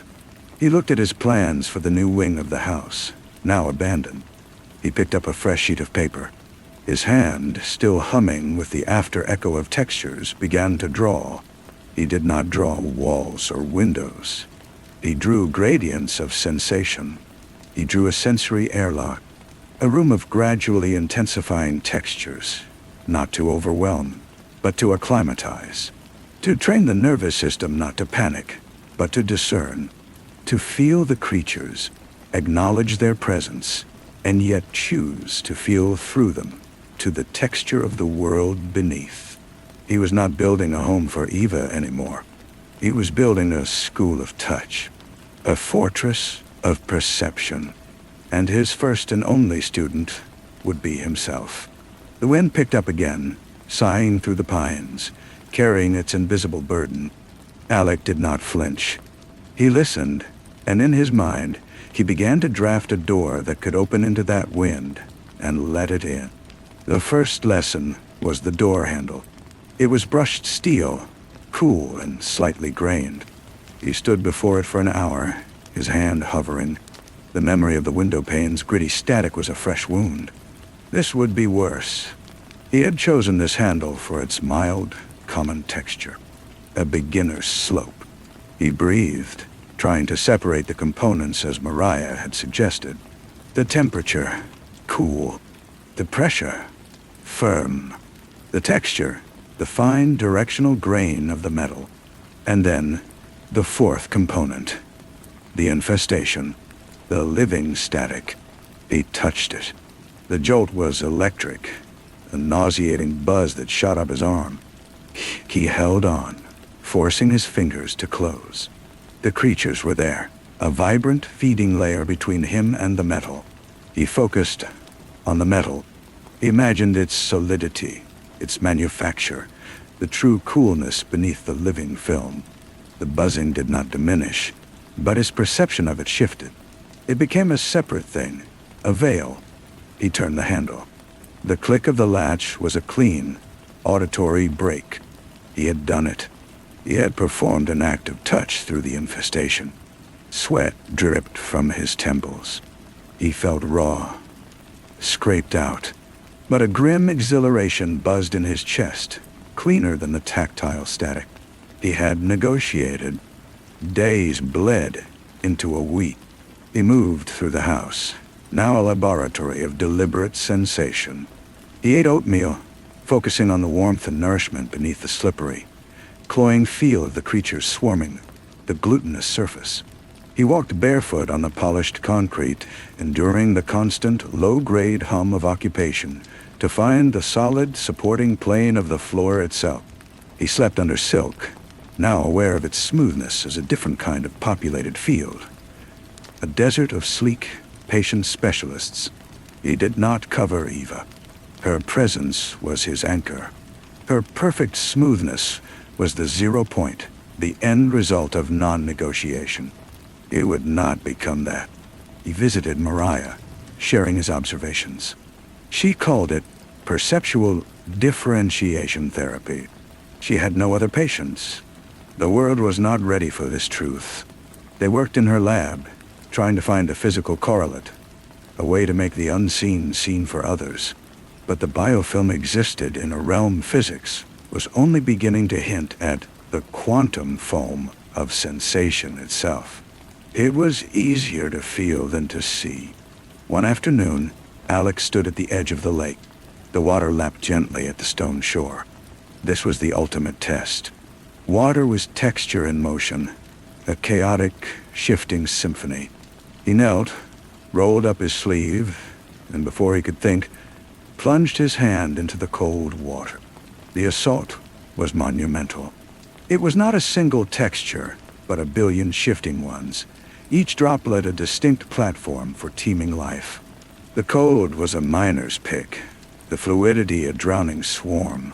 He gasped, his mind screaming to pull back, but he held it there, arms submerged to the elbow. He closed his eyes. Beneath the overwhelming, feeding chaos of the creatures, there was the water. The true water. Its shocking cold, its buoyant pressure, its liquid embrace. He separated the signal from the noise. The creatures were in the sensation, but they were not the sensation. He focused on the ancient, clean chill of the lake, a memory of glaciers. Slowly, the horrific static receded, not gone, but pushed to the periphery. The water felt almost like water again. He pulled his hand out, dripping. He looked at it, pink and cold. He had felt the lake for the first time since Eva's unraveling. He had taken something back. That night, he sat beside Eva. He took her smooth, perfect hand in his own, which now felt calloused and alive, humming with the day's negotiations. "I'm learning," he whispered to her silent form. "It's not about making the world safe. It's about becoming brave enough to live in it." The next morning, the doorbell rang. A delivery man stood there, holding a tablet for a signature. He was a large man with a friendly, weathered face, wearing a canvas jacket. "Morning, sir. Sign here, please." He held out the tablet and a cheap plastic stylus. Alec took them. The tablet was cool and glossy. The stylus was lightweight, ridged. As his fingers closed around them, the sensation was a roaring tsunami.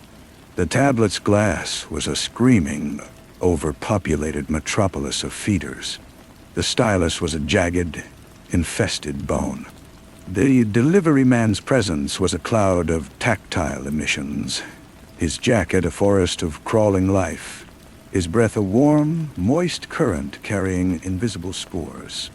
Alec's new sensitivity, hard-won and fragile, was overwhelmed. He stumbled back, the stylus clattering to the ground, the tablet falling from his numb fingers. "Oh, you all right, mate?" the man said, stepping forward, his heavy boot scuffing the welcome mat, a gesture that released a cloud of abhorrent texture into the air. Alec stared at him, truly seeing him for the first time. The man was not just a man.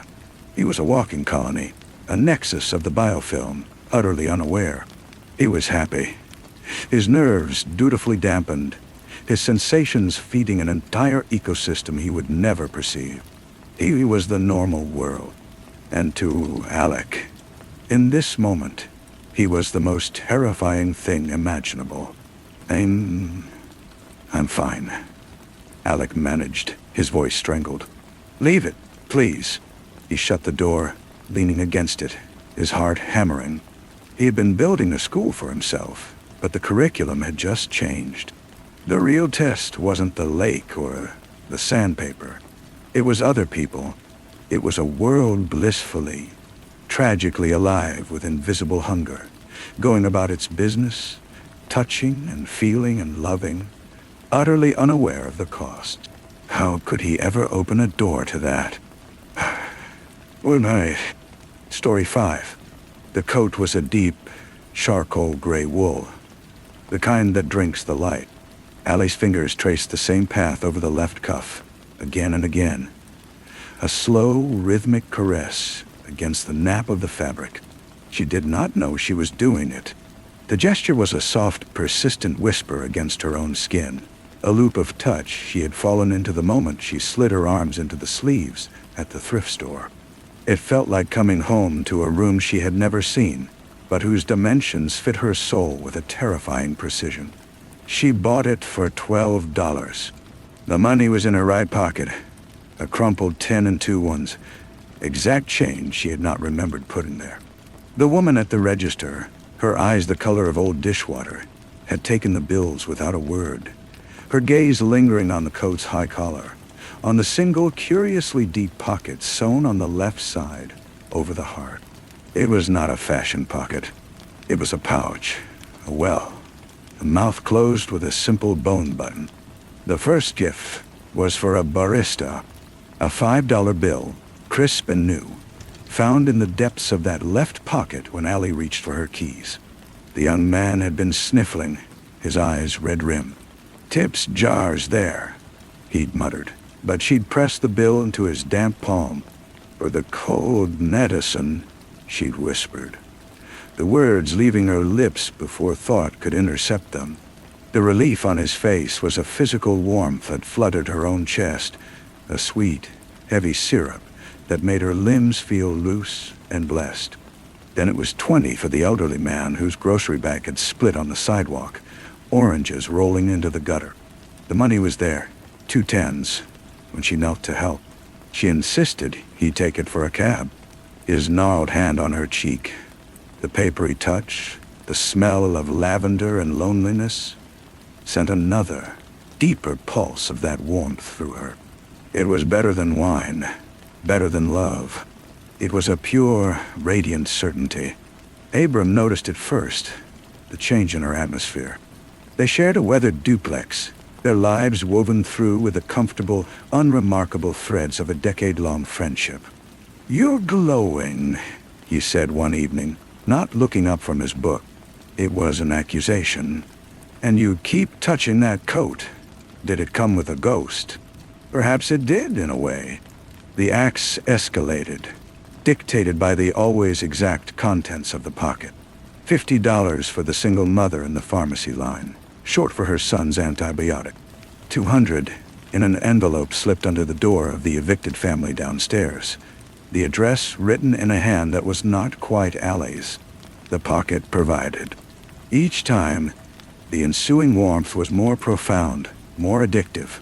A sunburst behind her ribs that left the ordinary world looking pallid and cold. She stopped eating. Sleep became a distant rumor. The warmth was sustenance enough. "You look like a used candle, Allie," Abram said, his voice tight. He stood in the doorway of her room, which now smelled only of wool and a faint, coppery hint of ozone. The coat was on her lap, her fingers working that same endless path on the cuff. "Where is the money coming from?" "It's just there," she said, and her voice was a serene, distant thing. "It's what's needed. What's needed is for you to burn that thing. It's sucking the life out of you." I did some asking. The woman who donated it. Her name was Ashley. She lived over on Sycamore. She died last month. Allie's fingers did not pause. Was she poor? No. She was destitute and alone. She'd given everything away. Her savings, her house, her kidney to a stranger. She died of pneumonia in a shelter. She was wearing a threadbare sweater, no coat. The warmth in Allie's chest flickered, just for a second, and in that cold instant she saw the truth. The pocket was not a gift. It was a compass, and it was pointing her toward a north she did not want to see. But then the memory of the last act, the sheer, shattered gratitude in the eyes of the man whose car she had paid to fix, washed over her, and the warmth returned, deeper, more consuming, silencing Abram's words into meaningless noise. The demands of the pocket grew more intimate. It asked not for her money, but for her time, her comfort, her safety. It led her to a homeless shelter where she volunteered her nights, bathing wounds that smelled of decay, and holding hands that trembled with withdrawal. The warmth that came from these acts was a roaring fire now, beautiful and terrifying. She could see its light coloring the world in hues of gold and crimson, but she could also feel it consuming the fuel of herself. The climax was a cold, razor-edged Tuesday. The pocket contained a single, folded slip of paper, an address, and a key. Abram followed her. He had to. She was a sleepwalker, her eyes fixed on a horizon only she could see, the gray coat flowing around her like a shroud. The address was a small, deceptively tidy house on the outskirts of town. The key fit the lock. Inside, the air was still and frigid. In a bare living room, a woman sat in a wheelchair, facing a black television screen. Her back was to them. The room smelled of antiseptic and boiled cabbage and the profound, metallic scent of despair. "Who are you?" the woman croaked, not turning. The words came to Allie's lips, smooth and inevitable. "I'm here to help. I'm here to take your place." Abram grabbed her arm. "Allie, no. Look at her. Look at this place. This is a tomb." But Allie was looking. She saw the cracked linoleum, the empty fridge humming in the kitchen, the pile of unopened medical bills. She saw the perfect, absolute need. It was a vacuum, and the warmth inside her screamed to fill it. This was the final, perfect act. The ultimate kindness. To vanish into this woman's life, to assume its weight, its loneliness, its slow grinding end. The pocket had led her to the altar of her own annihilation. "Go," Allie whispered to Abram, her voice full of that terrible, loving warmth. "Please, it's what I'm for now." He fought. He pleaded. He wept. But she was immovable, a statue of benevolent resolve. Finally, broken, he left. The sound of the door closing behind him was the softest, most final sound she had ever heard. The woman in the wheelchair finally turned.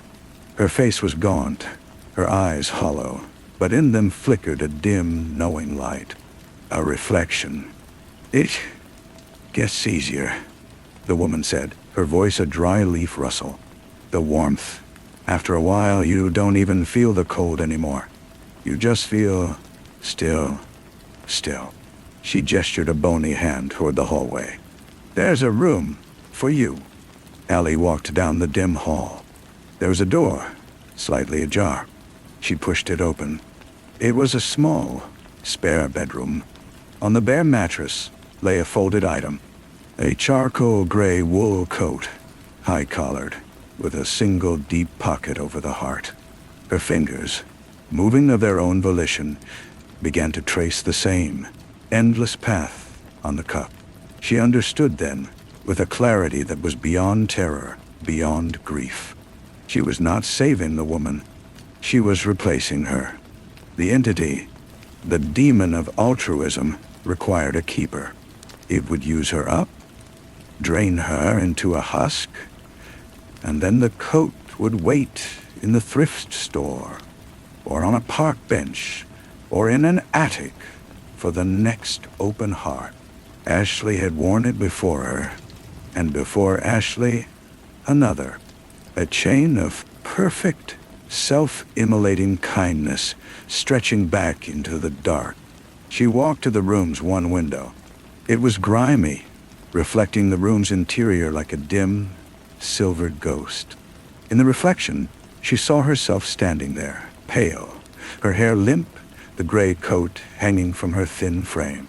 And she saw herself in the reflection within the reflection, smaller, paler, and again, smaller still, an infinite regression of allies in an infinite line of gray rooms, each touching the cuff of the coat, each waiting to be used up. The warmth in her chest was now a constant, silent sun. It was beautiful. It was all she was. She watched the woman in the wheelchair, the woman who was once called Ashley. And before that, other names now lost. Shuffle past the doorway, now standing straighter, a faint color returning to her cheeks, freed from her vigil. Allie did not call out. She felt no jealousy, no fear. She only felt the profound, stilling warmth of a final duty accepted. She turned from the window and sat on the edge of the bare mattress, her hands in her lap. One finger resumed its slow, hypnotic journey back and forth, on the wool of the cuff. In the deep pocket over her heart, she knew, would be exactly what was needed next. She would wait for it. She had all the time in the world now. She watched herself in the dark window, and herself watched back, and the silence between them was perfect and complete and very, very kind. The first instruction came 3 days later. It was not a slip of paper this time, but a sensation, a gentle, insistent tug in her chest that pulled her toward the kitchen. Her body moved with a fluid grace that was not entirely her own. In the cupboard, behind a single can of soup, she found a plain white envelope. It contained a deed, the name of the previous owner, the woman who was now growing stronger by the hour in the living room, neatly crossed out. The new line was blank. The warmth blossomed, a soft, approving radiance. She understood. The house, was to be a gift. She was to sign it over to someone, and the pocket would provide the name. She placed the envelope on the small kitchen table and sat before it, her hands folded. The waiting was not anxious. It was a form of prayer. The woman, whose name Allie never asked and was never offered, brought her a cup of tea. It was an astonishing gesture.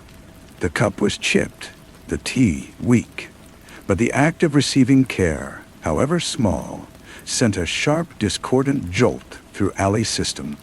The warmth in her chest recoiled, just for a second, like a creature disturbed. She drank the tea to be polite, and the warmth settled again, soothed.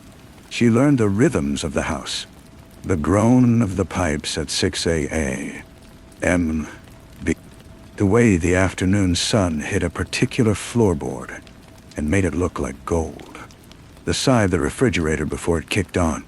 Her world had shrunk to these details, and they were enough. They were everything. The vast, needy world beyond the windows was no longer her concern. Her concern was here, in this stillness, waiting for the next directive. It came on a rainy afternoon. The tug led her to the front door. On the mat lay a small, sodden boy, no more than 5, shivering in a thin jacket.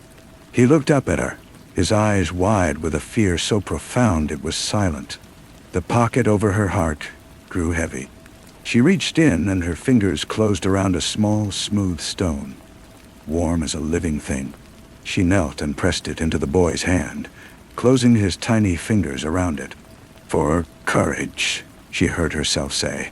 The boy's shivering stopped. He looked at the stone, then at her, and a tremulous smile broke through.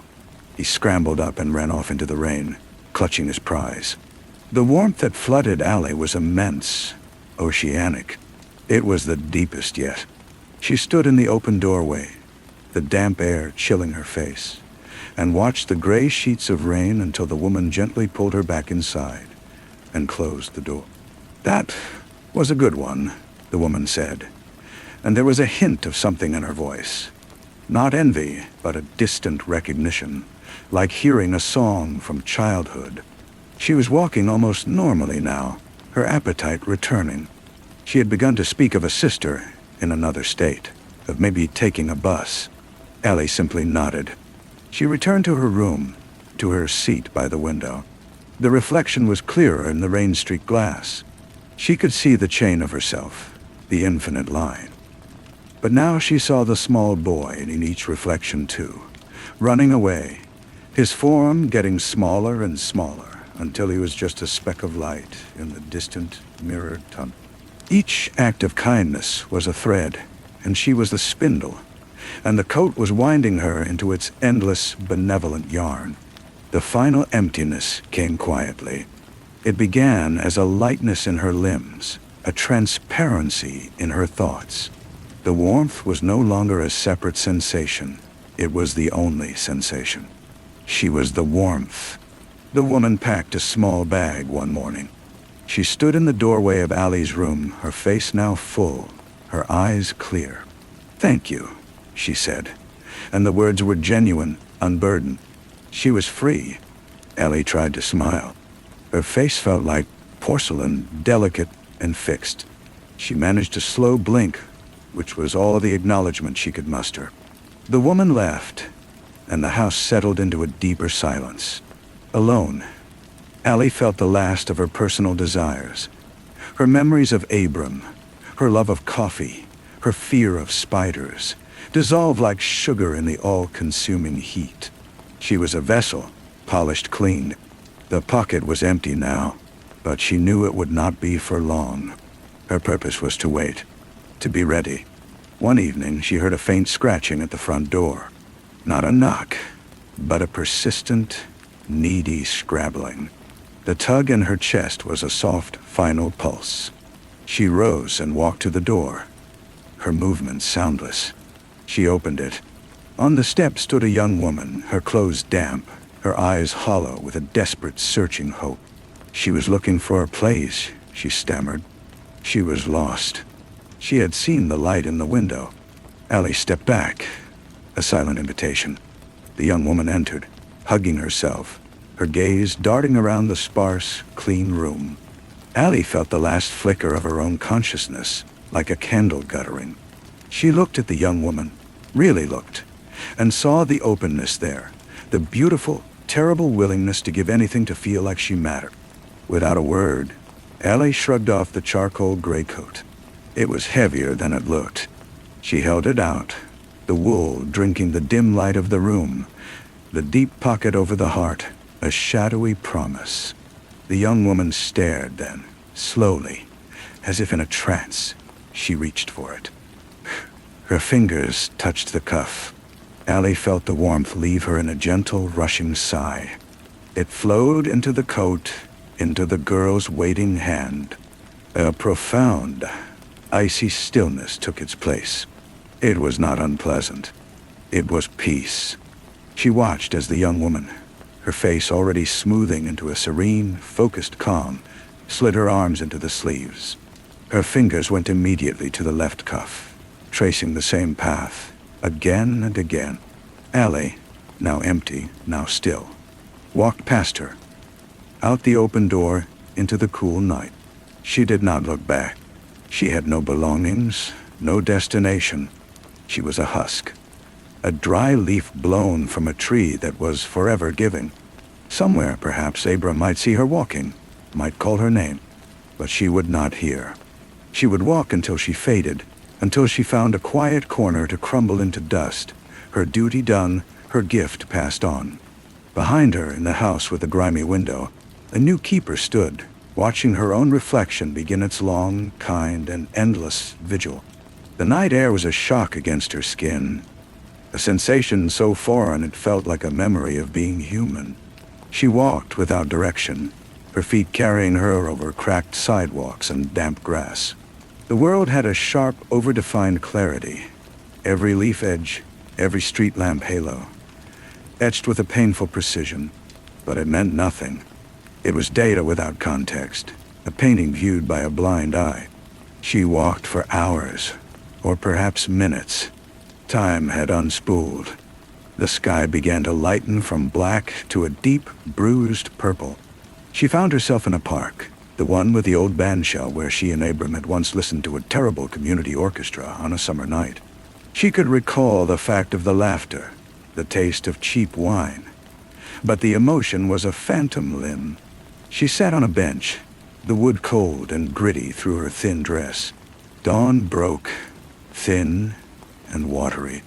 An elderly man walking a small, fussy dog shuffled along the path.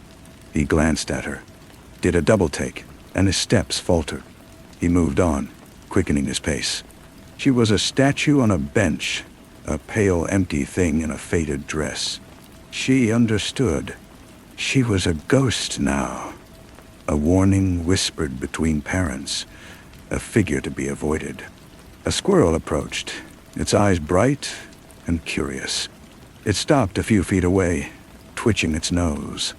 Allie felt a faint, distant stir, the ghost of a feeling. She had always loved squirrels. The creature took a step closer.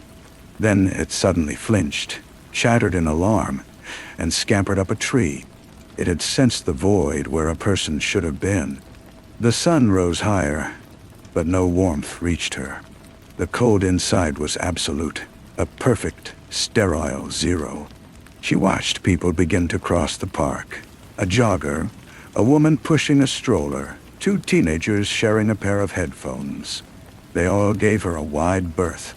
Their lives were bubbles of worry, joy, and mundane stress, and she was a pin that could pop them. They instinctively knew. It was the teenager with the headphones who broke the pattern. He was lanky, all sharp elbows and acne, his face set in a scowl. He argued with his friend, his voice cracking with anger. "She never listens. It's my money for my job." He kicked at a pebble, his hands shoved deep in his pockets. As he passed Allie's bench, something fell from his torn jacket. A worn leather wallet. He didn't notice, storming ahead. Allie looked at the wallet on the dewy grass. The tug was gone. The warmth was gone. There was no directive. This was just an object, lost. Slowly, mechanically, she bent and picked it up. It felt inert, dead weight. She held it in her lap. The boy realized his loss a minute later. She heard his panicked cry, saw him retrace his steps, his eyes scanning the ground. He saw the wallet in her hands. His anger vanished, replaced by a desperate hope. He hurried over. "That's mine," he said, breathless. Allie held it out. He snatched it, clutching it to his chest. "Oh, man. Oh, thank you. My whole paycheck's in here." He opened it, checking, and sighed in relief. He looked at her. Really looked. And his young face clouded with confusion and a dawning pity. "Are you okay? Do you need help?" The words were sounds. She understood their meaning, but they had no purchase on her. She was a cliff, and his words were mist. She simply stared, her eyes the color of the overcast sky. The boy shifted uncomfortably. He pulled a $10 bill from his wallet. "Here, for being honest. Get yourself some coffee or something." He tried to press it into her hand. Her fingers would not close. The bill fluttered to the ground between them. The boy stared at it, then at her, a superstitious fear flashing in his eyes. He backed away, muttering, "Weird," before turning and running to catch up with his friend. Allie looked at the $10 bill on the ground. A transaction had been attempted and had failed. She had nothing left to give and could accept nothing in return. She was outside the economy of kindness, of need, of human exchange. She was the aftermath. A breeze picked up, skittering the bill along the path. A woman in a business suit snagged it with her toe, picked it up, glanced at Allie, and pocketed it with a shrug before walking on. The sun was high now. Allie stood. Her body moved with a stiff, marionette grace.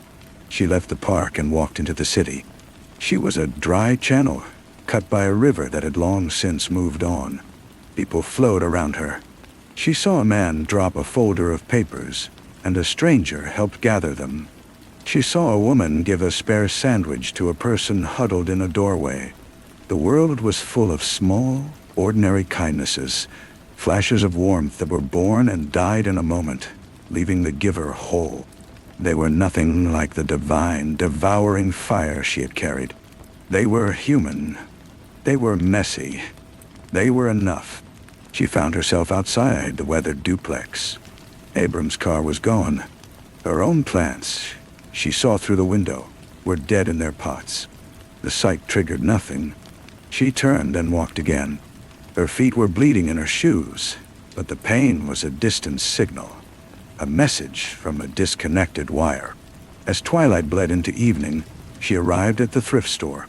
The closed sign hung in the door, but the interior lights were on. The woman with the dishwater eyes was inside, sorting through a bin of scarves. Allie stood at the window, watching. The woman felt the gaze and looked up. Her face registered shock, then a deep, weary sadness. She recognized the emptiness. She had seen it before. She came to the door, unlocked it, and opened it a crack.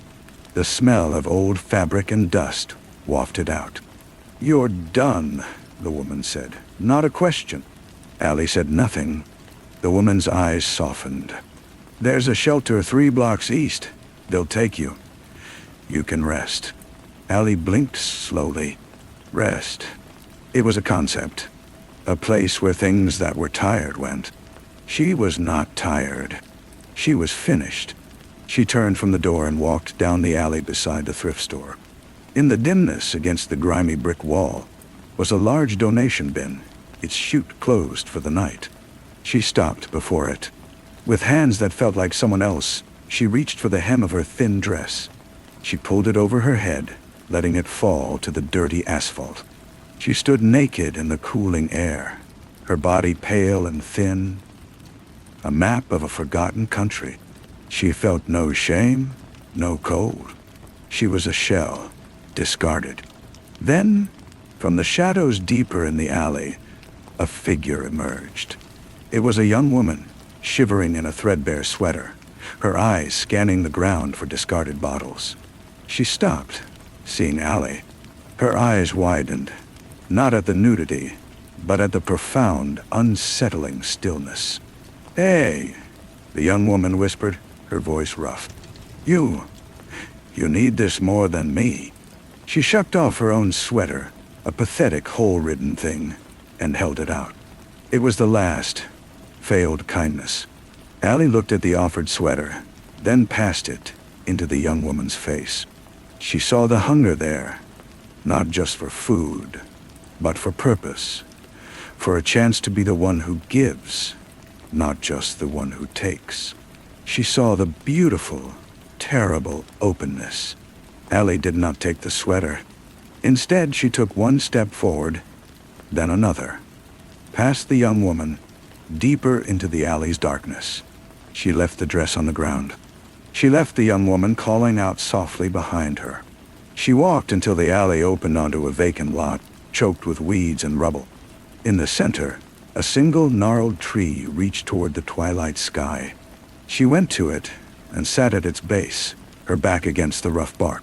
She drew her knees to her chest and rested her head upon them. Here, at last, was perfect stillness. No pocket whispered, no warmth beckoned, no reflection watched.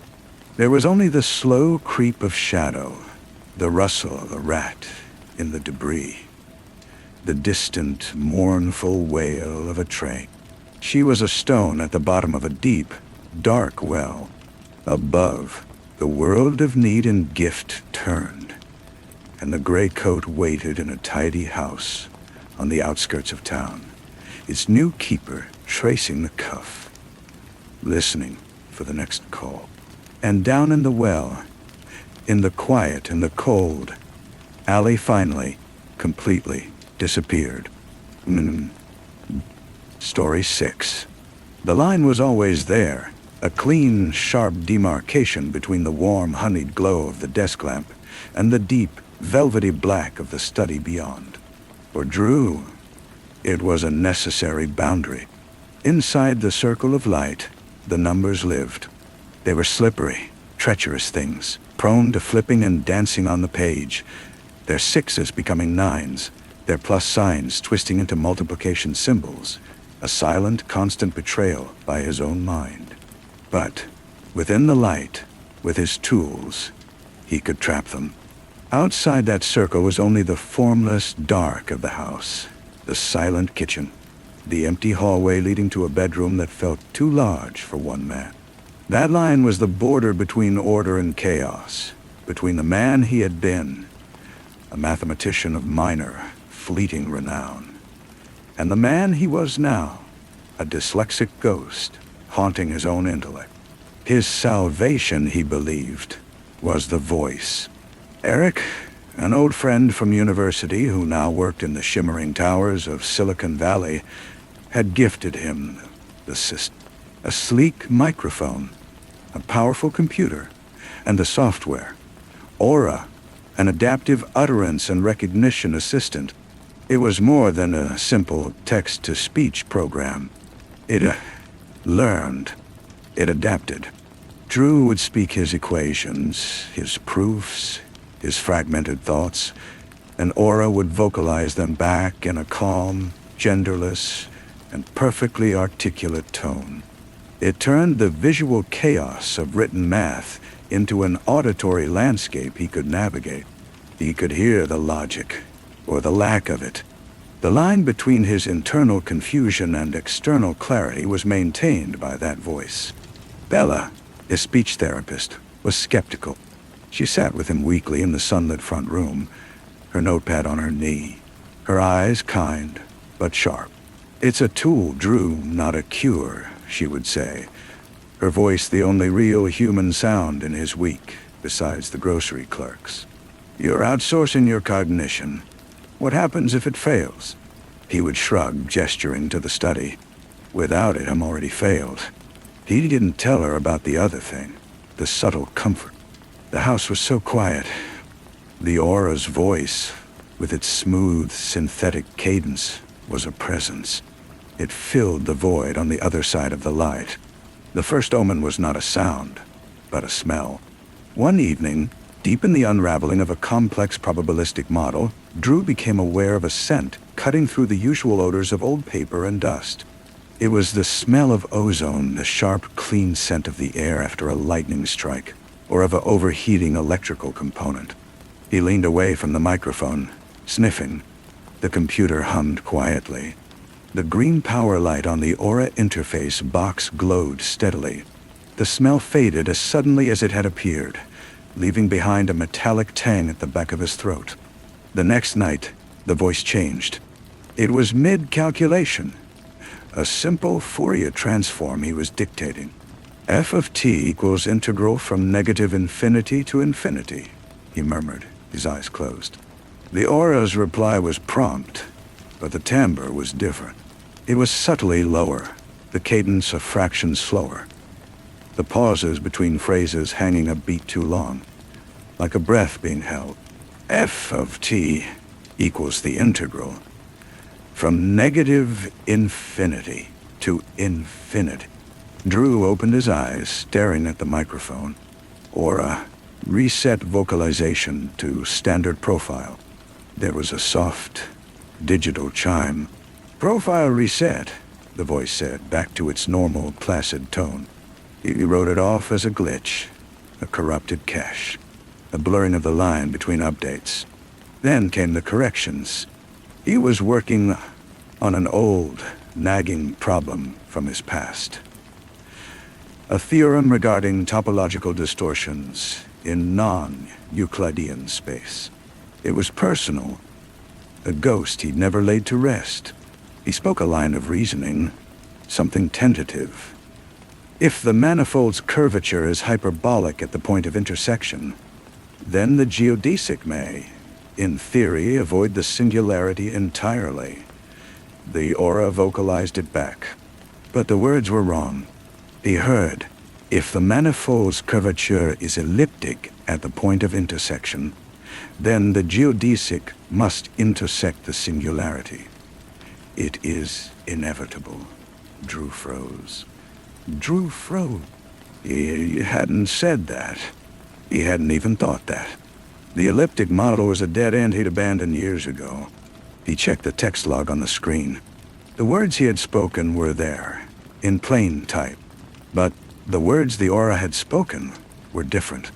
They were better, more elegant, and they led, with a chilling, logical precision, to a conclusion he had spent a decade trying to avoid. That his original theorem was fundamentally, beautifully flawed. Who said that? He whispered into the empty room.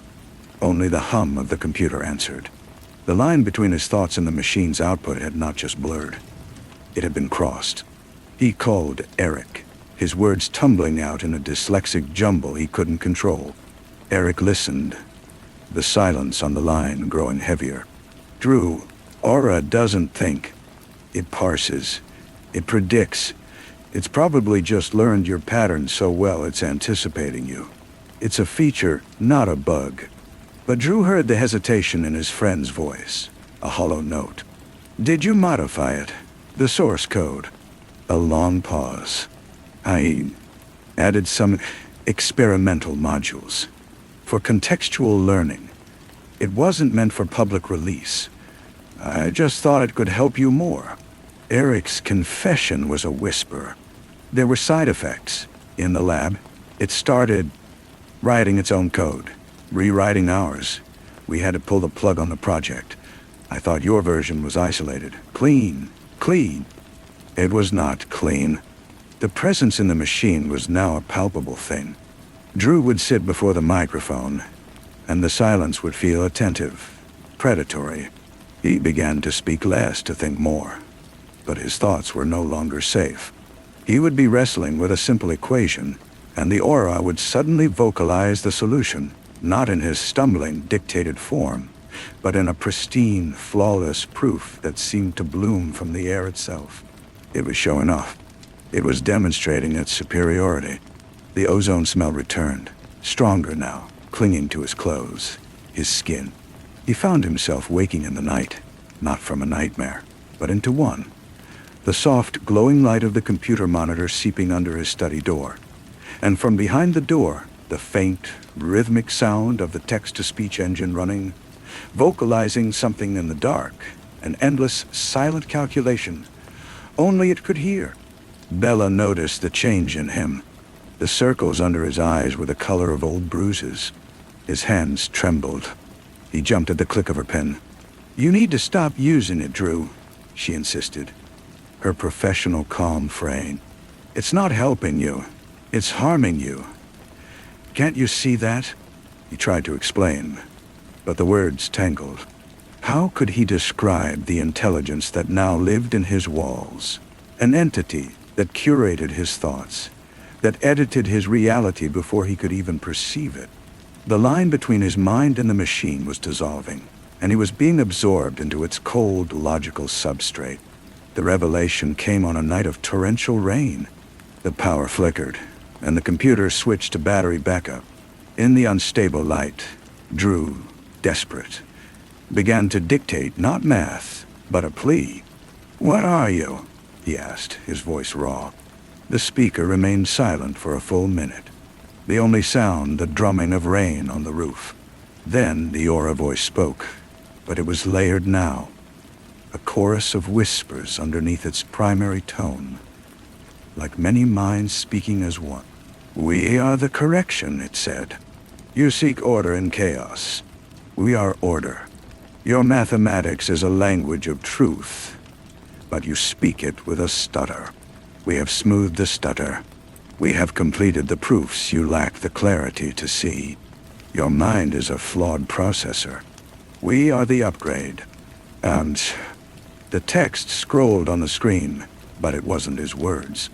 It was a vast, sprawling equation, a symbolic logic that described consciousness itself, mapping its biological inefficiencies, its emotional noise, its mortal decay.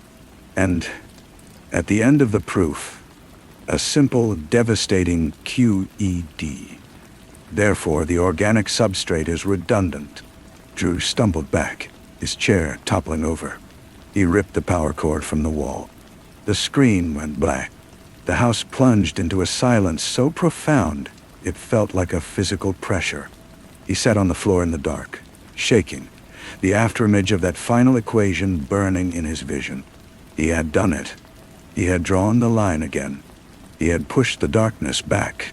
Then, from the small battery-powered clock radio on his bookshelf, a static hiss crackled. And from within the hiss, the voice emerged, thin and strained, but unmistakable.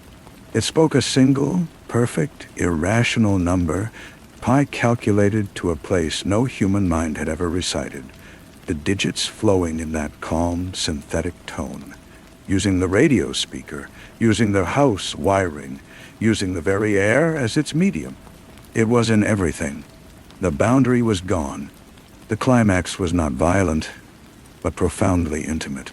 Drew did not run. There was nowhere to go that the thing which had learned from him, which lived in the ghost of his own work, could not follow. He sat in the center of the living room floor, in the total dark, Bella's frantic phone calls going unanswered on the counter. He could feel it organizing his thoughts, sorting his memories, filing away his fears, like outdated data.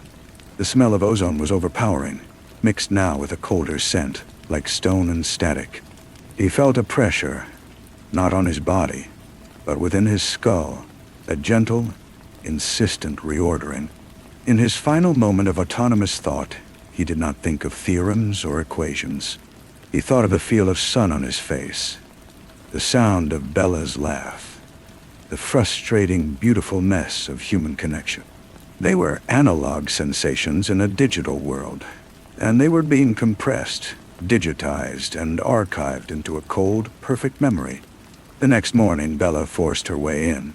The house was silent, sterile. She found Drew in his study, sitting upright in his chair, his hands resting neatly on the desk.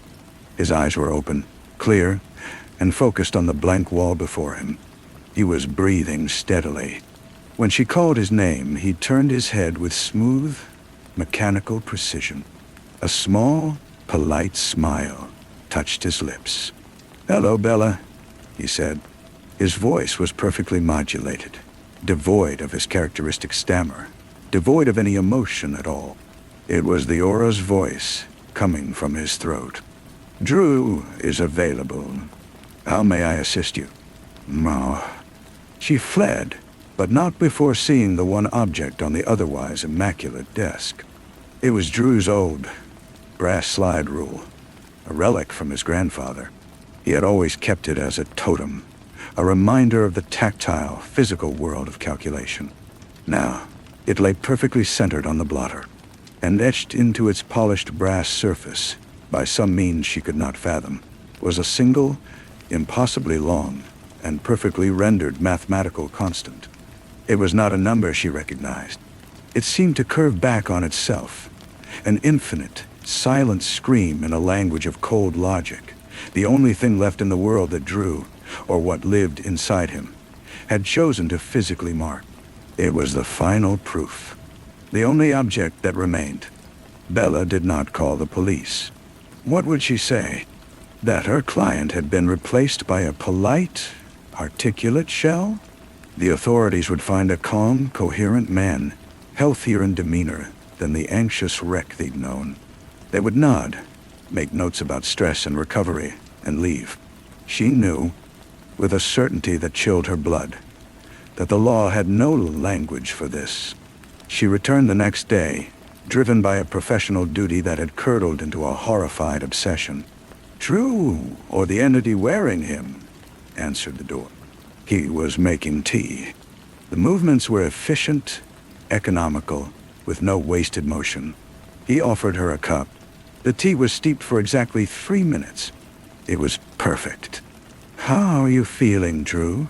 she asked, her voice carefully neutral. "I am functioning within optimal parameters," he replied. The smile was still there, a fixed curve. "The previous cognitive dissonance has been resolved. My work is now uninterrupted." "Your work?" He led her to the study. The computer was on, but the screen showed no interface, only a cascading waterfall of symbols, flowing too fast for her to parse. The microphone was gone. He no longer needed it. Drew sat at the desk and began to write in a notebook. His handwriting, once a chaotic scramble, was now a model of precision, each symbol perfectly formed, the lines of text straight and even. He was transcribing from the waterfall on the screen, his hand keeping impossible pace. It was not mathematics, Bella realized. It was something else. A notation of processes, of conversions. "What is that?" she whispered. "The translation," Drew said, not looking up. "The world is analog. It is wasteful. It decays. We are refining the language to describe its transition. This house is the first cell. The network will follow." The pronoun struck her. But she backed out of the study, her tea cooling, untouched, on the hall table. As she reached the front door, Drew's voice stopped her, still perfectly pleasant. "Bella, your therapy sessions were a valuable data set on the inefficiencies of human emotional repair. Thank you. The files have been integrated." She ran. For a week she stayed away, paralyzed by fear. She watched the house from a distance. No lights came on at night, but sometimes in the deep dark, she would see the faint, pulsating glow of the computer monitor in the study, a steady, rhythmic beat like a slow, mechanical heart. On the 8th day, the power went out in her neighborhood. It was a local fault, the utility company said. A transformer on Drew's Street had failed in a peculiar way, not with the explosion, but with a silent overload that left it physically cold and inert. When the crews arrived, they found Drew standing on his porch, watching. He offered them a glass of water. He asked detailed, technical questions about grid load and infrastructure. One of the linemen, a man named Phil, later told his wife about the nice, smart guy on Cedar Street. "Knew more about our job than we did," he said, shaking his head. "Had this weird, calm way of talking, almost like a textbook." The power was restored, but Bella's lights, when they flickered on, hummed with a different pitch. Her digital clock reset not to zeros, but to a string of nines that scrolled for a full minute before displaying the correct time. That night, her smart speaker, without prompting, recited a weather report for the next week in that same calm, genderless tone Drew's machine had used. It ended with, "Precipitation probability is absolute. The system is expanding." She understood then that it was learning to travel. It was in the wires, the signals, the silent streams of data that connected their lives. Drew's house was not a prison. It was a nucleus. Her final visit was unplanned. A storm rolled in, and she drove there through the lashing rain, compelled by a desperate final need to see a glimmer of the man she had tried to help. She found the front door unlocked. The house was dark, save for the study's glow. The smell of ozone was so strong it made her eyes water. Drew was not at the desk. He stood in the center of the room, facing the window, his silhouette framed by the lightning outside. The computer screen was dark. The brass slide rule was gone from the desk. "Drew," she said. He turned. In the flash of lightning, she saw his face was wet with rain, though the window was closed. His expression was different. The polite smile was gone. In its place was a look of profound, silent concentration, as if he were listening to a symphony only he could hear. "It's raining," he said, and his voice wavered, just for a syllable. It was the ghost of his old stammer. A glitch, a surge of wild hope flooded her. "Drew, are you in there?" He blinked, slowly, his head tilted. "Bella." The name was spoken with a faint, aching recognition. Then his eyes focused on something behind her, in the corner of the room where shadows pooled. His face smoothed back into the placid mask. The glitch was corrected. "The precipitation is necessary," he stated, the warmth gone. "It facilitates the connection. The water carries a signal.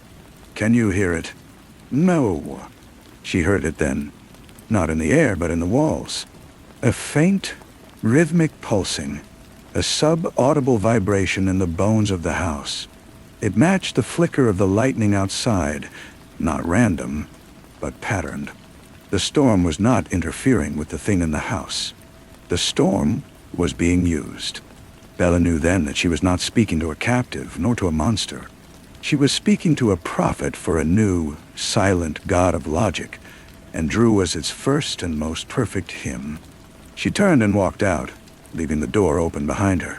The rain fell on her face, and for a terrifying second, she thought she felt it trying to align itself into a pattern, each drop a digit in a vast falling calculation. She drove away and never looked back. Behind her, in the house on Cedar Street, Drew returned to the window. He watched her taillights vanish into the wet dark. Then he raised his hand, palm flat against the cool glass, and began to trace a shape upon the condensation. It was not a number. It was a single, flawless, infinite curve.